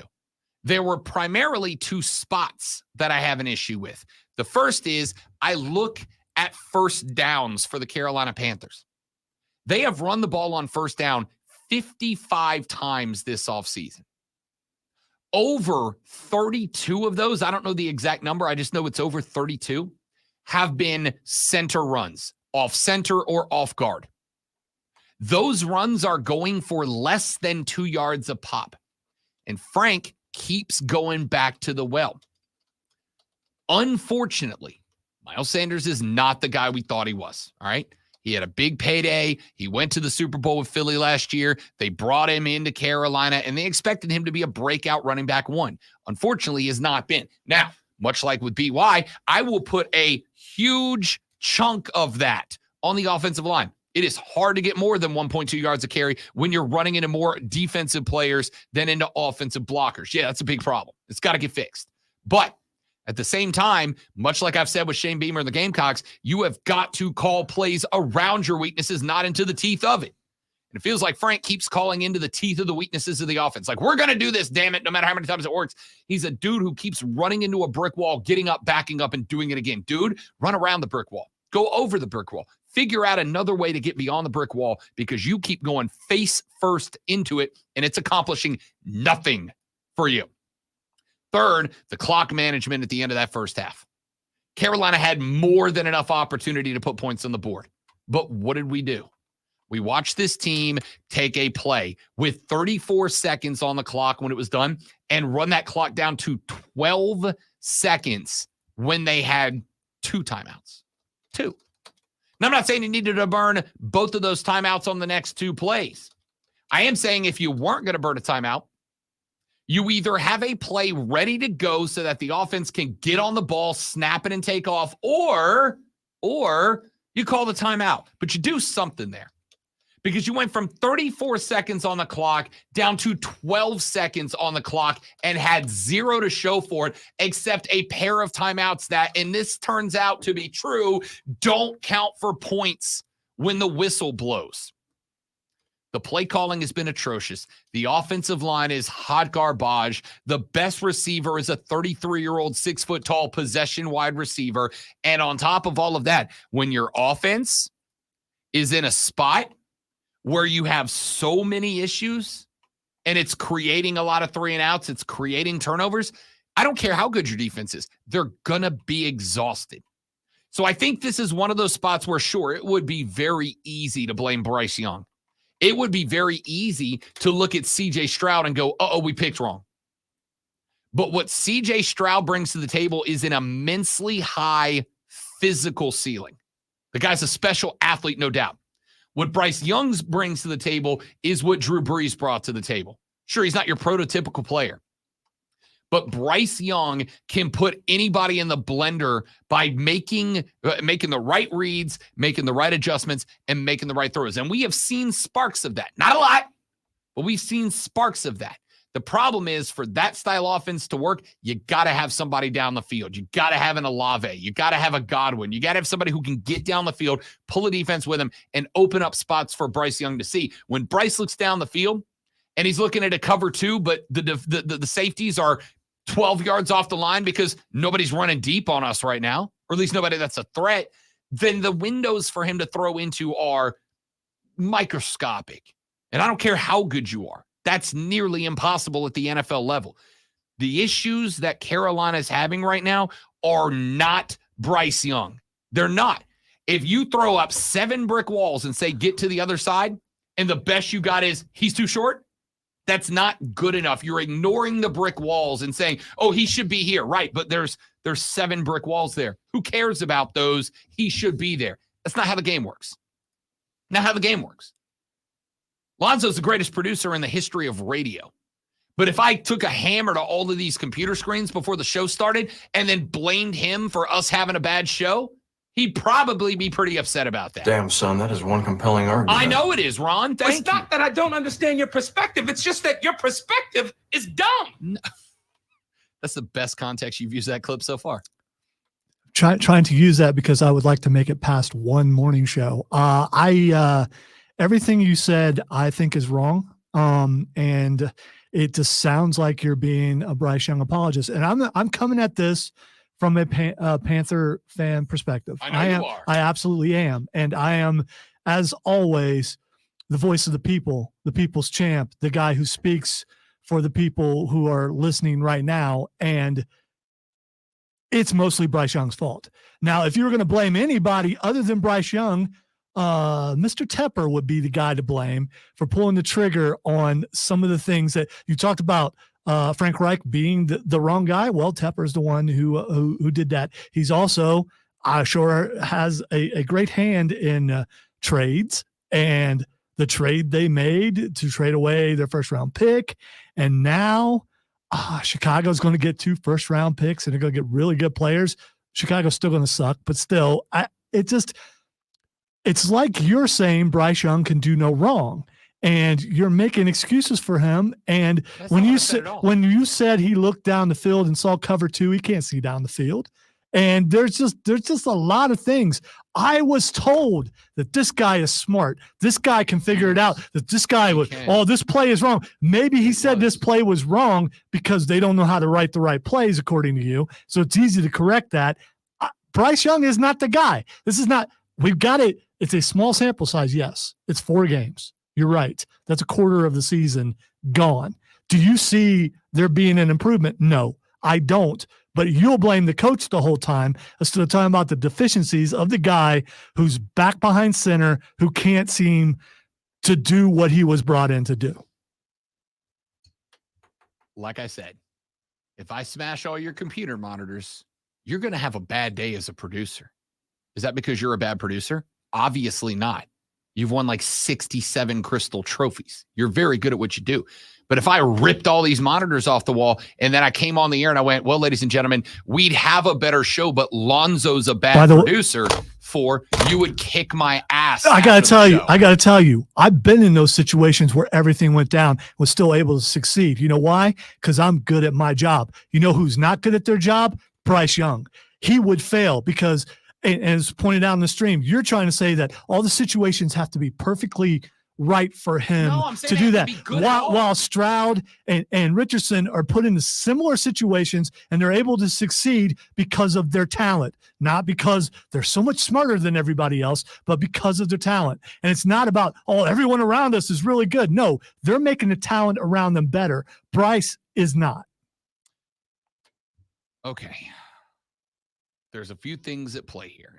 Either I'm not making my points well, or you're just not gonna agree with them no matter what. If that's okay, that's okay. We're gonna find out in about 10 weeks what the problem is. I just want you to say that Bryce could be part of the problem.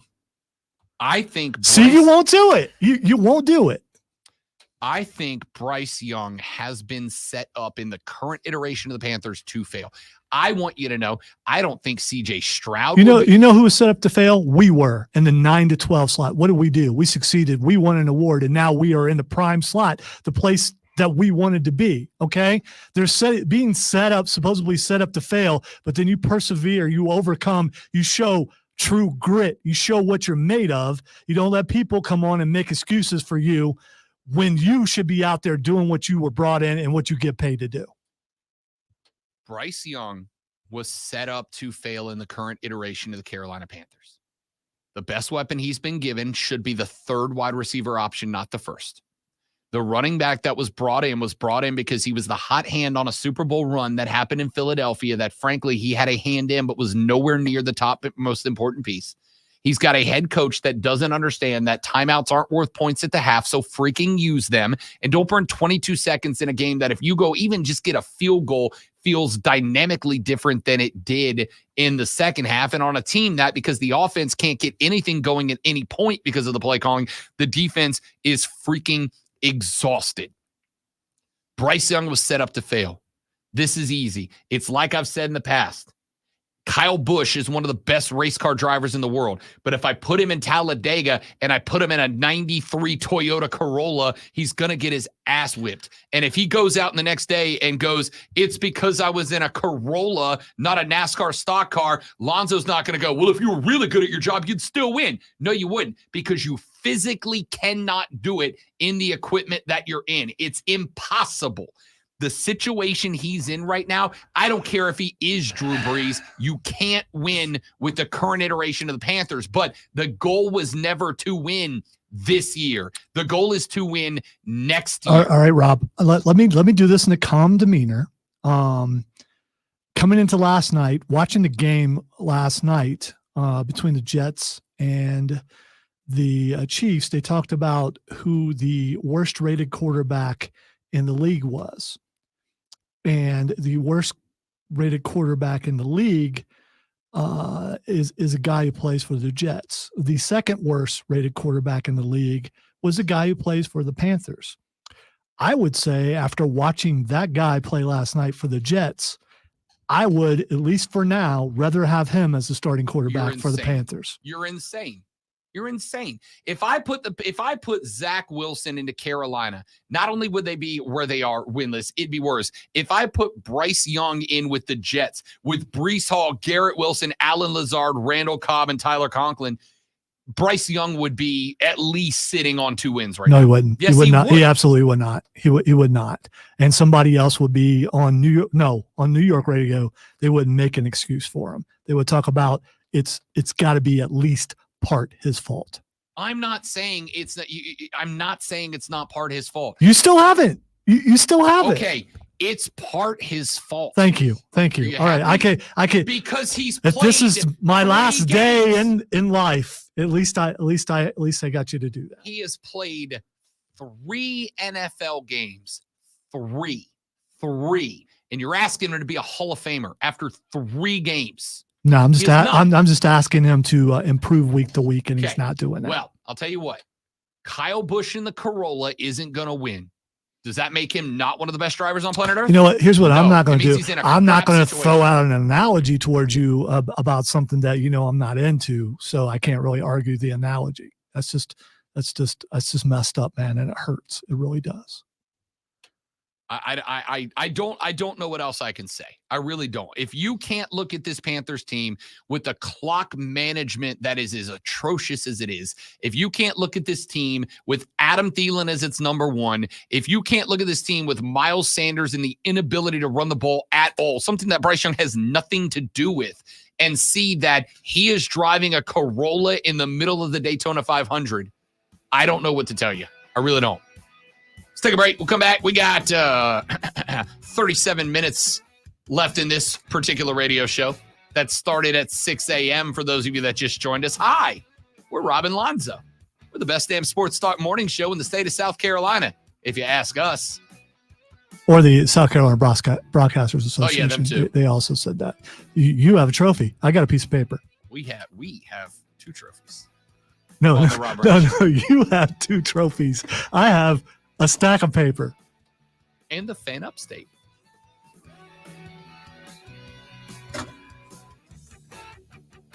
Ryan Clark's suit looks like pajamas. He looks like he's wearing the old bananas in pajamas suit. It's also green. No, it's blue.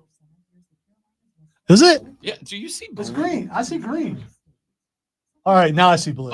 Okay. It's the angle. Yeah. The angle made it look green. I was like, uh-oh. No, I'm not. At least not yet.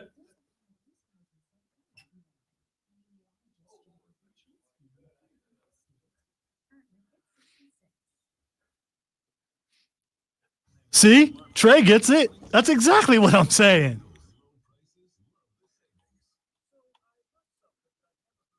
It's just I don't, I'm not going to apologize for bad play. I'm not.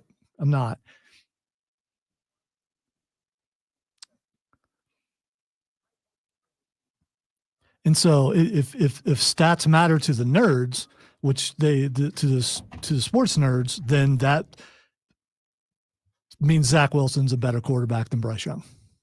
Because there's no way after last night that Zach Wilson's in last place. Bryce Young has to be in last place.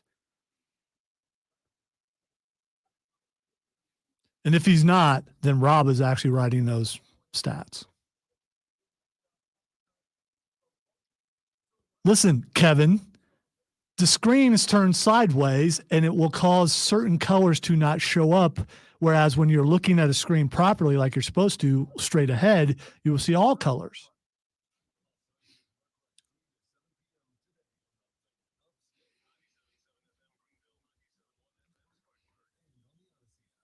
Now, I am not colorblind. Buffalo blue is ugly.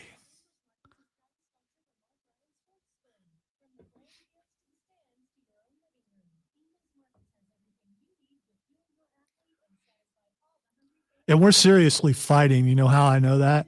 Because we're not talking about wrestling right now. How about the greatest tag team of all time just formed on Friday night? Whatever. Yeah. Oh, I thought you were talking about, but that's also on Friday night. I thought you were talking about Orange Cassidy and Hook. Also, the two greatest tag teams of all time formed on Friday night. Wow, I'm glad they picked Cena to carry that guy because that's the only way that's going to work. And all the fans of that guy who just don't notice his botches will be like, man, why did John Cena mess up like that? You can tell he hasn't been in the ring in a while. Although who knows how long Cena lasts since the strike is over.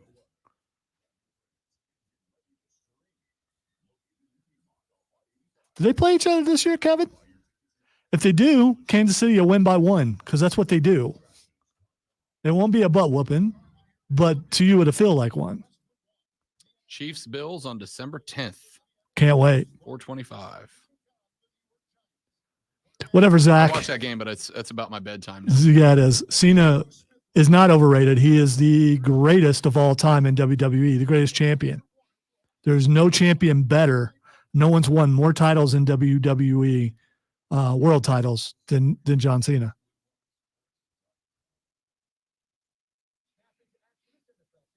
You're right. Chiefs lost last year, Kevin. Man, can I fight with 2 people at once? Apparently I can. Because I'm MJF. There's a grabbing joke in there, but I'm just not going to make that.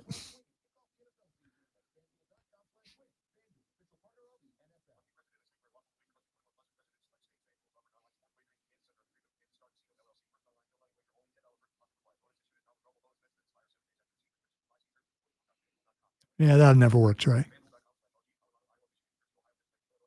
Yeah, Argyle actually looks pretty good, Keegan.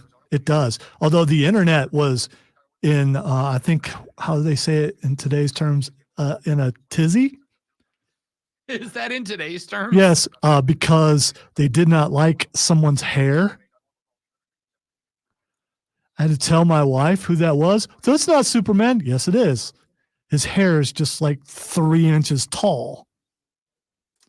But he's a character in a book, in a movie that it's. Have you seen the trailer for Argyle yet? I'm guessing you. I've not listened to it. It came up on my screen. It's got Cena in it. So Bryce Dallas Howard is a writer, okay. And so when they're showing those characters, those are the characters in her book. And then she gets entangled in real espionage, led by a guy from Galaxy Quest. Tim Allen. No, guy from Galaxy Quest. You know, the guy who may not have a last name. Tim Allen. No. He was also in Iron Man 2, I think it was. Jeff Bridges. Justin Hammer. The dude. Yes, Kevin, I did. But so did Rob, I think. No, Rob absolutely picked the Bills to win and cover. It's the only bet I won this weekend. You know why? Teams that score 60 in the NFL all time. James Holden ain't holding if they don't call it. Teams that score 70 or score 60 or more all time in the NFL are 1-16 straight up the next week. They are 0-17 against the spread the next week. One team has scored 60 or more and then won the next week. All time. Numbers don't lie. You know, speaking of numbers, this is monumental to the interactions that we've had on the show today. And thank you, everybody. Yeah, I know it's great. I know we still have a half hour left, but Rob might kick me out of the room before then. So,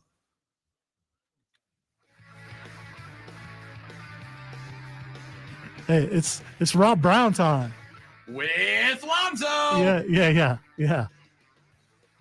Welcome back to the Rob Brown Show is on your radio. And it's the Fan Upstate. First Monday in the all-new time slot. We are now 6 till 10 a.m. every single day. Great to have you guys along for the ride. I am Rob Brown. He is how you Lonzo. Doing? How you doing?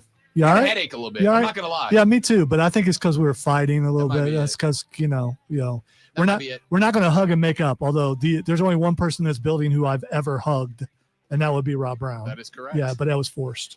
Biggest highlight of my career. Yeah, well, and you notice because the boss was looking. You notice it hasn't happened again. No, it You hasn't. didn't even try to get one when we won the trophy. Listen, you quit while the you're second ahead. time, it's like, because it's old hat after that, I guess. Beggars I don't can't know. be choosers, and when you win, quit while you're ahead. Those are two of the most important things to remember in life. And no one wants to see two cowboys hugging. I don't know. The movie did pretty well. Yeah, I was wondering, did it? Yeah, it did I pretty never, well. I never saw it. Did pretty well. I've been trying to quit you. Feels like Lonzo may make that statement truth later on today. All right, ladies and gentlemen, we've got we got less than half an hour left on this here show. For those of you that are just tuning in, going, wait a minute, Rob, it's only 9:30. Yes, I know, but that is because the show now goes from 6 until 10. And here, my friends, here is the statistic that you were all wondering about today. Since you were curious. Our friends at Front Office Sports put this together. During the football game last night, now this is the whole broadcast. This is from the beginning of the pregame show until the end of the game. There were one commercial with Andy Reid in it. Do that again. Use them nuggies. I love those nuggies. There were, including that one, 2 commercials with Patrick Mahomes in it. One of them being that Nuggies commercial, the other being the Mahomes Auto commercial. All right. Now, Front Office Sports does not clarify if this just means there's just one commercial that runs multiple times or just one appearance of that commercial. I didn't watch, so I don't know. I went to bed because I'm an old person now. There were 3 commercials involving Travis Kelce last night. There were 2 commercials involving Taylor Swift last night. And there were 17 cutaways showing Taylor Swift. You know, I only saw the first half because I too am old and had to go to bed.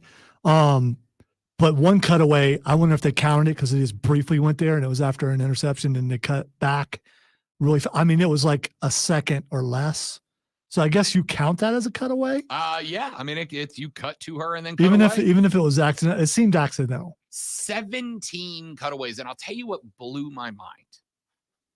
I got up this morning and I was scrolling through the socials and I saw a lot of what I can't describe as anything else but hatred towards that fact. Hey, how do you spell Tay-Tay?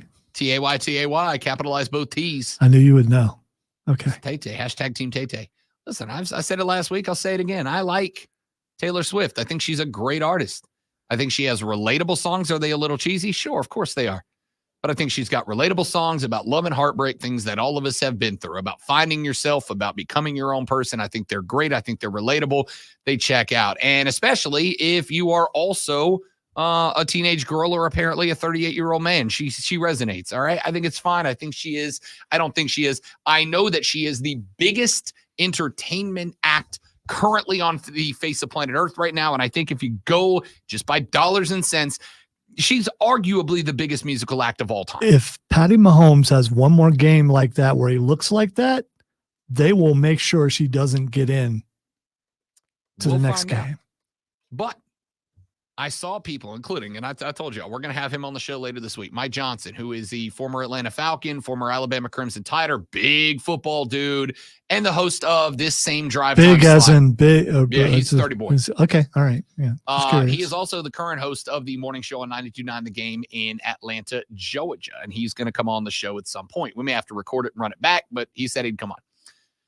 Mike was like, that's it. I'm out. I'm not watching this game. I would rather just watch the highlights tomorrow if this is what we're going to do. Carson Daly doing the pregame show, introducing Swifties to the NFL. So I hate to interrupt. I really do. Do you? Yeah, I do. So what's the difference between this and watching the Manning cast? The Mannings are talking about the football game you're watching. Yeah, well, she's watching the football game. Right, but so what's the difference? They're still talking. Yeah. It's you don't even have to hear it. You just see her for a second and then they go back to the listen, game. I don't care. It doesn't bother me. I I'm not the one who has a problem. I don't particularly care. Again, by the way, I don't care either because I think Travis Kelce deserves happiness, and if that's what makes him happy, good for him. I I think this whole thing is blowing my mind because I've already got, just during the segment, I've already got a couple of texts from people who are like, stop talking about Taylor Swift. We're talking about football. Just happens to be that Taylor Swift was at the football. Look, this is it. And then I'm going to get away from this because I want to talk about something else before we end the show for the day. I think that. Wait, the show's getting started right now. It can't be ending. Yeah, for sure. I've already been here 5 hours, actually over 5 hours. All right. Wow, this is the longest you've been here in a while. Yeah. So I think that I just find it interesting that people are tuning out to this. Like, people are turning off football. And I wonder if she keeps coming to games, which I think she has to stop, because I think, like Zoe said, I think her. By the way, this is, you know what's annoying? It's the old man giddiness. When Collinsworth and those guys they're just so excited that she's here. That's annoying. I mean, to me, it's just another celebrity in the booth, but they act genuinely like they're ecstatic about it, and they probably have no idea who she is. Let's not go that far. She's the biggest artist on planet Earth. You don't have to, like, I've listened to maybe 4 Bad Bunny songs my whole life, but I know who he is. Yeah, because I don't know his stuff. He's pretty good at wrestling. No, I would still know him even if he wasn't a more than capable. He was in a Corona commercial. That's the first time and I don't drink, but I remember the commercial because he was there with Snoop Dogg. And so I'm like, who is this? And yeah. Point is here, ladies and gentlemen, the Eras Tour kicks back off for its second leg on October 18th. So you got like 1, maybe 2 more, actually probably just the 1, because I suspect the week before she'll get back into rehearsals and whatnot. And then no more Taylor Swift. So yeah, when you're doing like 59 songs, you probably need to practice some. All you Taylor haters can take a break. She's going away soon. Relax. All right. A couple other things that we did not get to during the show. I mentioned it very briefly earlier in said show, but your 2023 Major League Baseball postseason brackets are out. And I'm going to tell you right now, I don't like it. I don't like it for the Atlanta Braves. I don't like it for the Braves at all. Listen, the Braves just had one of, if not the best offensive seasons in the history of the game. They hit 3 home runs last night. They did fall 10-9 to the Nationals in the farewell game of the regular season, but they went yard 3 times, and that tied them for the MLB record of most home runs in a single season. 1 more, they'd have broke it. They ended up with a tie, and that's all well and good. But we've talked about the problems with the pitching. We've talked about the problems of the starting pitching. We've talked about the fact that they have multiple starting pitchers who are on the IL 15 or 30 days, who are either going to be coming back or like just getting off the IL within the NLDS in about a week. They catch what I think is actually the worst of the 2 draws between the 2 teams that got first round buys, the Dodgers and the Braves, because they get the winner of the 4-5 matchup. And the MLB postseason brackets, unlike the NFL, do not flip, right? In the NFL, every round, the highest seed takes on the lowest seed and hosts them. In the MLB brackets, the brackets are rigid. They're set. So the Dodgers get the winner of the Diamondbacks and the Brewers wild card round, and the Braves get the winner of the Marlins and the Phillies first round. I don't love that. And I'll tell you why. Phillies are white hot. Phillies are white hot. They came into the series the exact same way that they did last year. And what the Phillies have done is just get hot at the perfect time and carry that momentum into the postseason. On the flip side, of all the teams in the postseason, everybody in the postseason, the Miami Marlins are probably the team that had the least in the way of expectations. The Miami Marlins are a team that can go out and play like nothing matters, because here's the thing, they've already out-accomplished the goals that anybody had set for them. Nobody thought Miami was going to be a playoff team when the season started. Heck, if anything, people thought that when this year came to its conclusion, the Marlins would likely be probably last or second to last in the NL East. Instead, they end up with 84 wins. They would have ended up tied for second in the NL West. They would have ended up in a clean second in the AL Central. They would have ended up sole possession of second in the AL Central. They would have ended up in 4th in the AL West, but the AL West had 3 teams with 88 wins or more. That's a good division. So the Marlins are a team that scares me a little bit, because this Marlins team can just be reckless. They can just go. Full tilt go. There's nothing to hold back for. If they get swept 2 games and out by the Phillies, they have already accomplished everything, more than everything anybody thought they would at the beginning of the season, which means that they can just go bananas against Philly. Throw everything at Philly. And if they beat Philly and they pick up Philly's momentum coming into Atlanta, you end up with the same situation there. In a 7-game series, I got no question the Atlanta Braves would beat the Miami Marlins, but it's not a 7-game series they would play in the NLDS. It's a 5-game series, which means if Miami can come in and steal 2 before they take it back to Miami, good luck, man. Good luck. I don't like this draw for the Braves at all.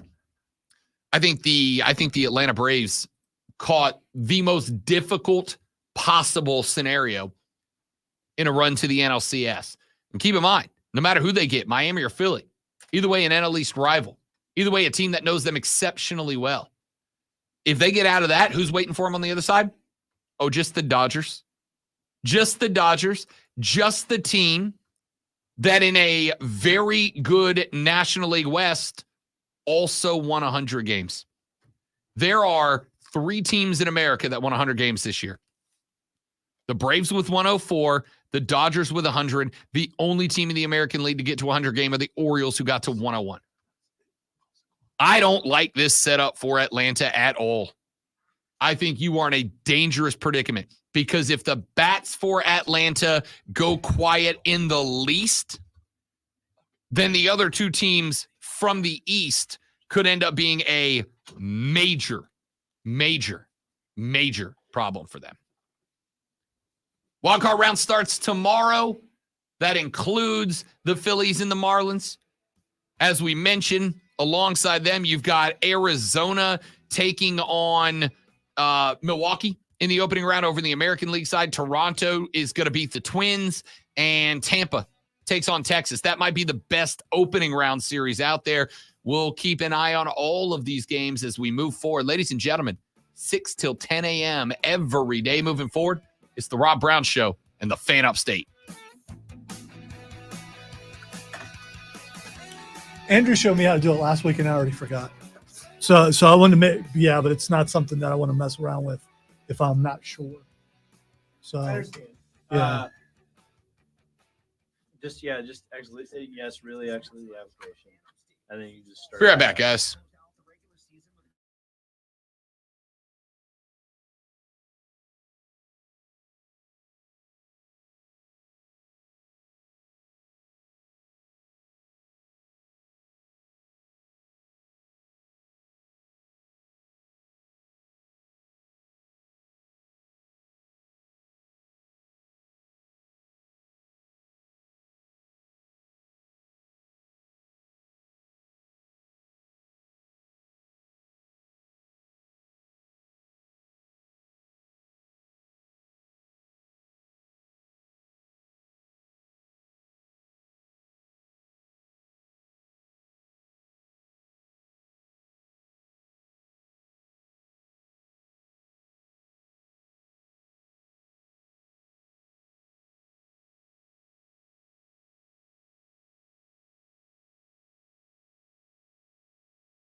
All right, we regroup during the break, and we're all good. We're all good. So now we're fine. Zach, you got to admit, man, Collinsworth was just a little too giddy about Taylor being there.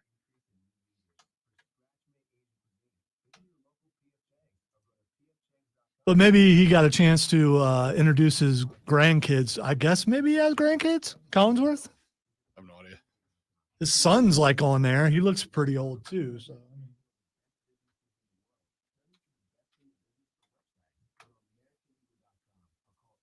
I legit ended up with a headache. yeah, I got one too.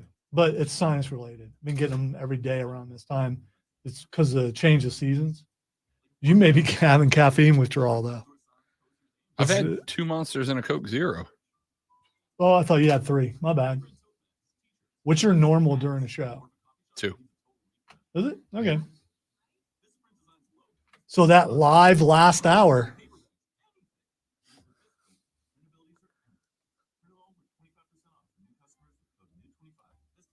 I get in trouble for anything today. It'll be that. Yep. Well worth it, in my opinion. I like pain because pain lets you know you're alive. Mm. It's what Black Crows or Black? Yeah. The pain, pain will let you know everything's all right. She talks to angels. Yeah, I got there. Took me a second. They call her out by her name, apparently.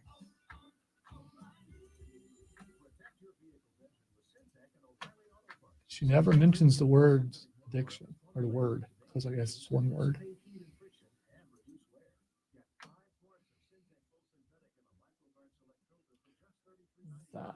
You guys, I do have to admit, I don't think Derek Carr is going to go to the Hall of Fame anymore.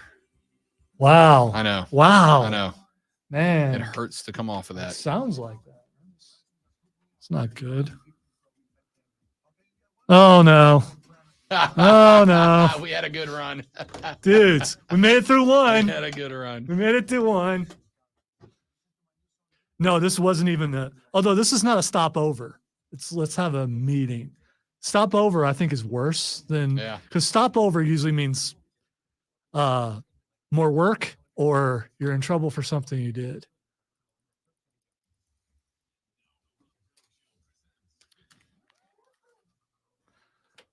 All right, if you are familiar with the show, then you know that this normally happens like close to whatever time. We used to get off at noon, right? Yeah, that's it. Used It's to be a long time ago. Yeah, but it's been a while. I've already forgotten when that is. So it's time for me to ask Rob what the X is going on. He's going to tell us why this particular thing is trending. Deadpool 3 is Xing, yo. I do not know why it is trending. I'm assuming that a trailer has dropped or some more stills have dropped or something. What I do know is yesterday, Ryan Reynolds was at the Chiefs Jets game with Blake Lively, his wife, and they were like an afterthought. Blake only got on TV because she was next to Taylor. The fact that Ryan Reynolds kept bumping into the frame and never got a name drop was hilarious to me. All right, so I sent you this video earlier. I guess you didn't notice it, which is fine. So when she came through the metal detector, yeah, Ryan Reynolds was after her. And so is Hugh Jackman. Yes, but then they go away from screen. Yeah, you never see him go through the metal detector. I'm just saying because we know Wolverine can't go through a metal detector. So Deadpool 3 is Xing, yo, because people are wondering if they're going to film a scene at the game and if Taylor Swift is going to do a cameo in Deadpool 3 because apparently everybody's going to be doing a cameo in Deadpool 3. Yeah. I mean, I'm all in, by the way. I think having a meta Deadpool 3 is the way to go. I'm all in for it. Well, all the Deadpools have been meta, but this looks like it's going to be super meta. Yep. But it wouldn't shock me if, and I was thinking the same thing before it got started trending, and a couple of people mentioned it on the stream also. All right, the next thing that's Xing go is Baker. Can't do it. It's why? Because the Saints suck, dude. Do they? We suck. Do they? Baker's good, and we suck. All right. And I told Lonzo during the break, it pains me to my heart of hearts that I have to acknowledge that I think there is now little heart. at least a certain small like a small fraction of a chance Oh, that you can maybe do it. perhaps You can do it. Come on, man. maybe You got perhaps this. You got theoretically possibly maybe Derek Carr isn't going to the Hall of Fame. There it is. Maybe There it I still is. think he is, but maybe there's a small chance Derek Carr is not a Hall of Fame quarterback. Even a smaller chance that maybe he's not good. I can't do it. So maybe the Raiders benching him like near the end of last year was because maybe he wasn't good enough to be the Raiders quarterback. Everything hurts and I hate it. Yeah. Well, I mean, maybe he'll show improvement in the next game. It's possible. We got it handed to us by the Bucks, who, by the way, in case you're paying attention, are in sole possession of first place of the NFC South now because life's trash and I hate everything. All right. So the next thing that's excellent is Adam Copeland. That, of course, would be the rated R superstar Adam Copeland, who you may know him as Edge, or the artist formerly known as. Or that guy on Vikings. That's the guy who showed up last night as the most recent Or addition. apparently Zeus in the new Good with that, too. New Disney thing. He is the newest member of the All Elite Wrestling rosters. He showed up last night. I have not seen it yet. Don't spoiler alert it for me just yet. I know he's there. I don't know what happened after the walk up, but we'll find out. I think it's great, man. I think it's good. I don't consider this like the coup that Cody going over to WWE was for them, because I think this is an adios tour from Edge, right? Like, I don't think he's coming over there to revamp and re-jumpstart his career. I think he's going over there to have a retirement run with his peep, Christian. And I'm all in for it. This was trending, but I hope it really upsets that guy who you had a conversation with on Facebook.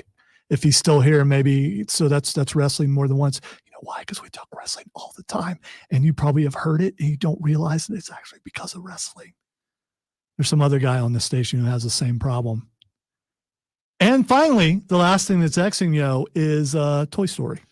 So I thought the Toy Story game was good. I mean, again, it was not for us as adults. It was for kids. But I'll tell you right now, my nephew's 5. From what I've been told, he loved it. He enjoyed it. He was into it. We had a text earlier from Diddy who said his buddy told him that not only did his kid sit down and watch the whole thing, but like went and got his Toy Story toys and was reenacting stuff on the screen with his toys. Alternate broadcasts are good because it opens football up to more people, and the more football fans there are, the better football is. Let's take a 20-hour, it's not 21-hour break anymore, it's a 20-hour break. We're back tomorrow, all new, bright-eyed and bushy-tailed at 6 a.m. Hey, what's next? What's coming on after us? We got Bill Ryder with Ryder Than You coming up next. He'll roll you up to Jim Rome in the jungle from noon to 3. Mark Ryan and Diesel take over with Offsides 3 to 7, and then we're back tomorrow at 6 a.m. to do it all again, but better. Maybe. We're going to see the boss here in a minute, so you never know. Thanks for listening. Thanks for hanging out with us in the noon time slot. We'll see you back tomorrow on the Rob Brown Show on the Fan Upstate. Later. Yeah!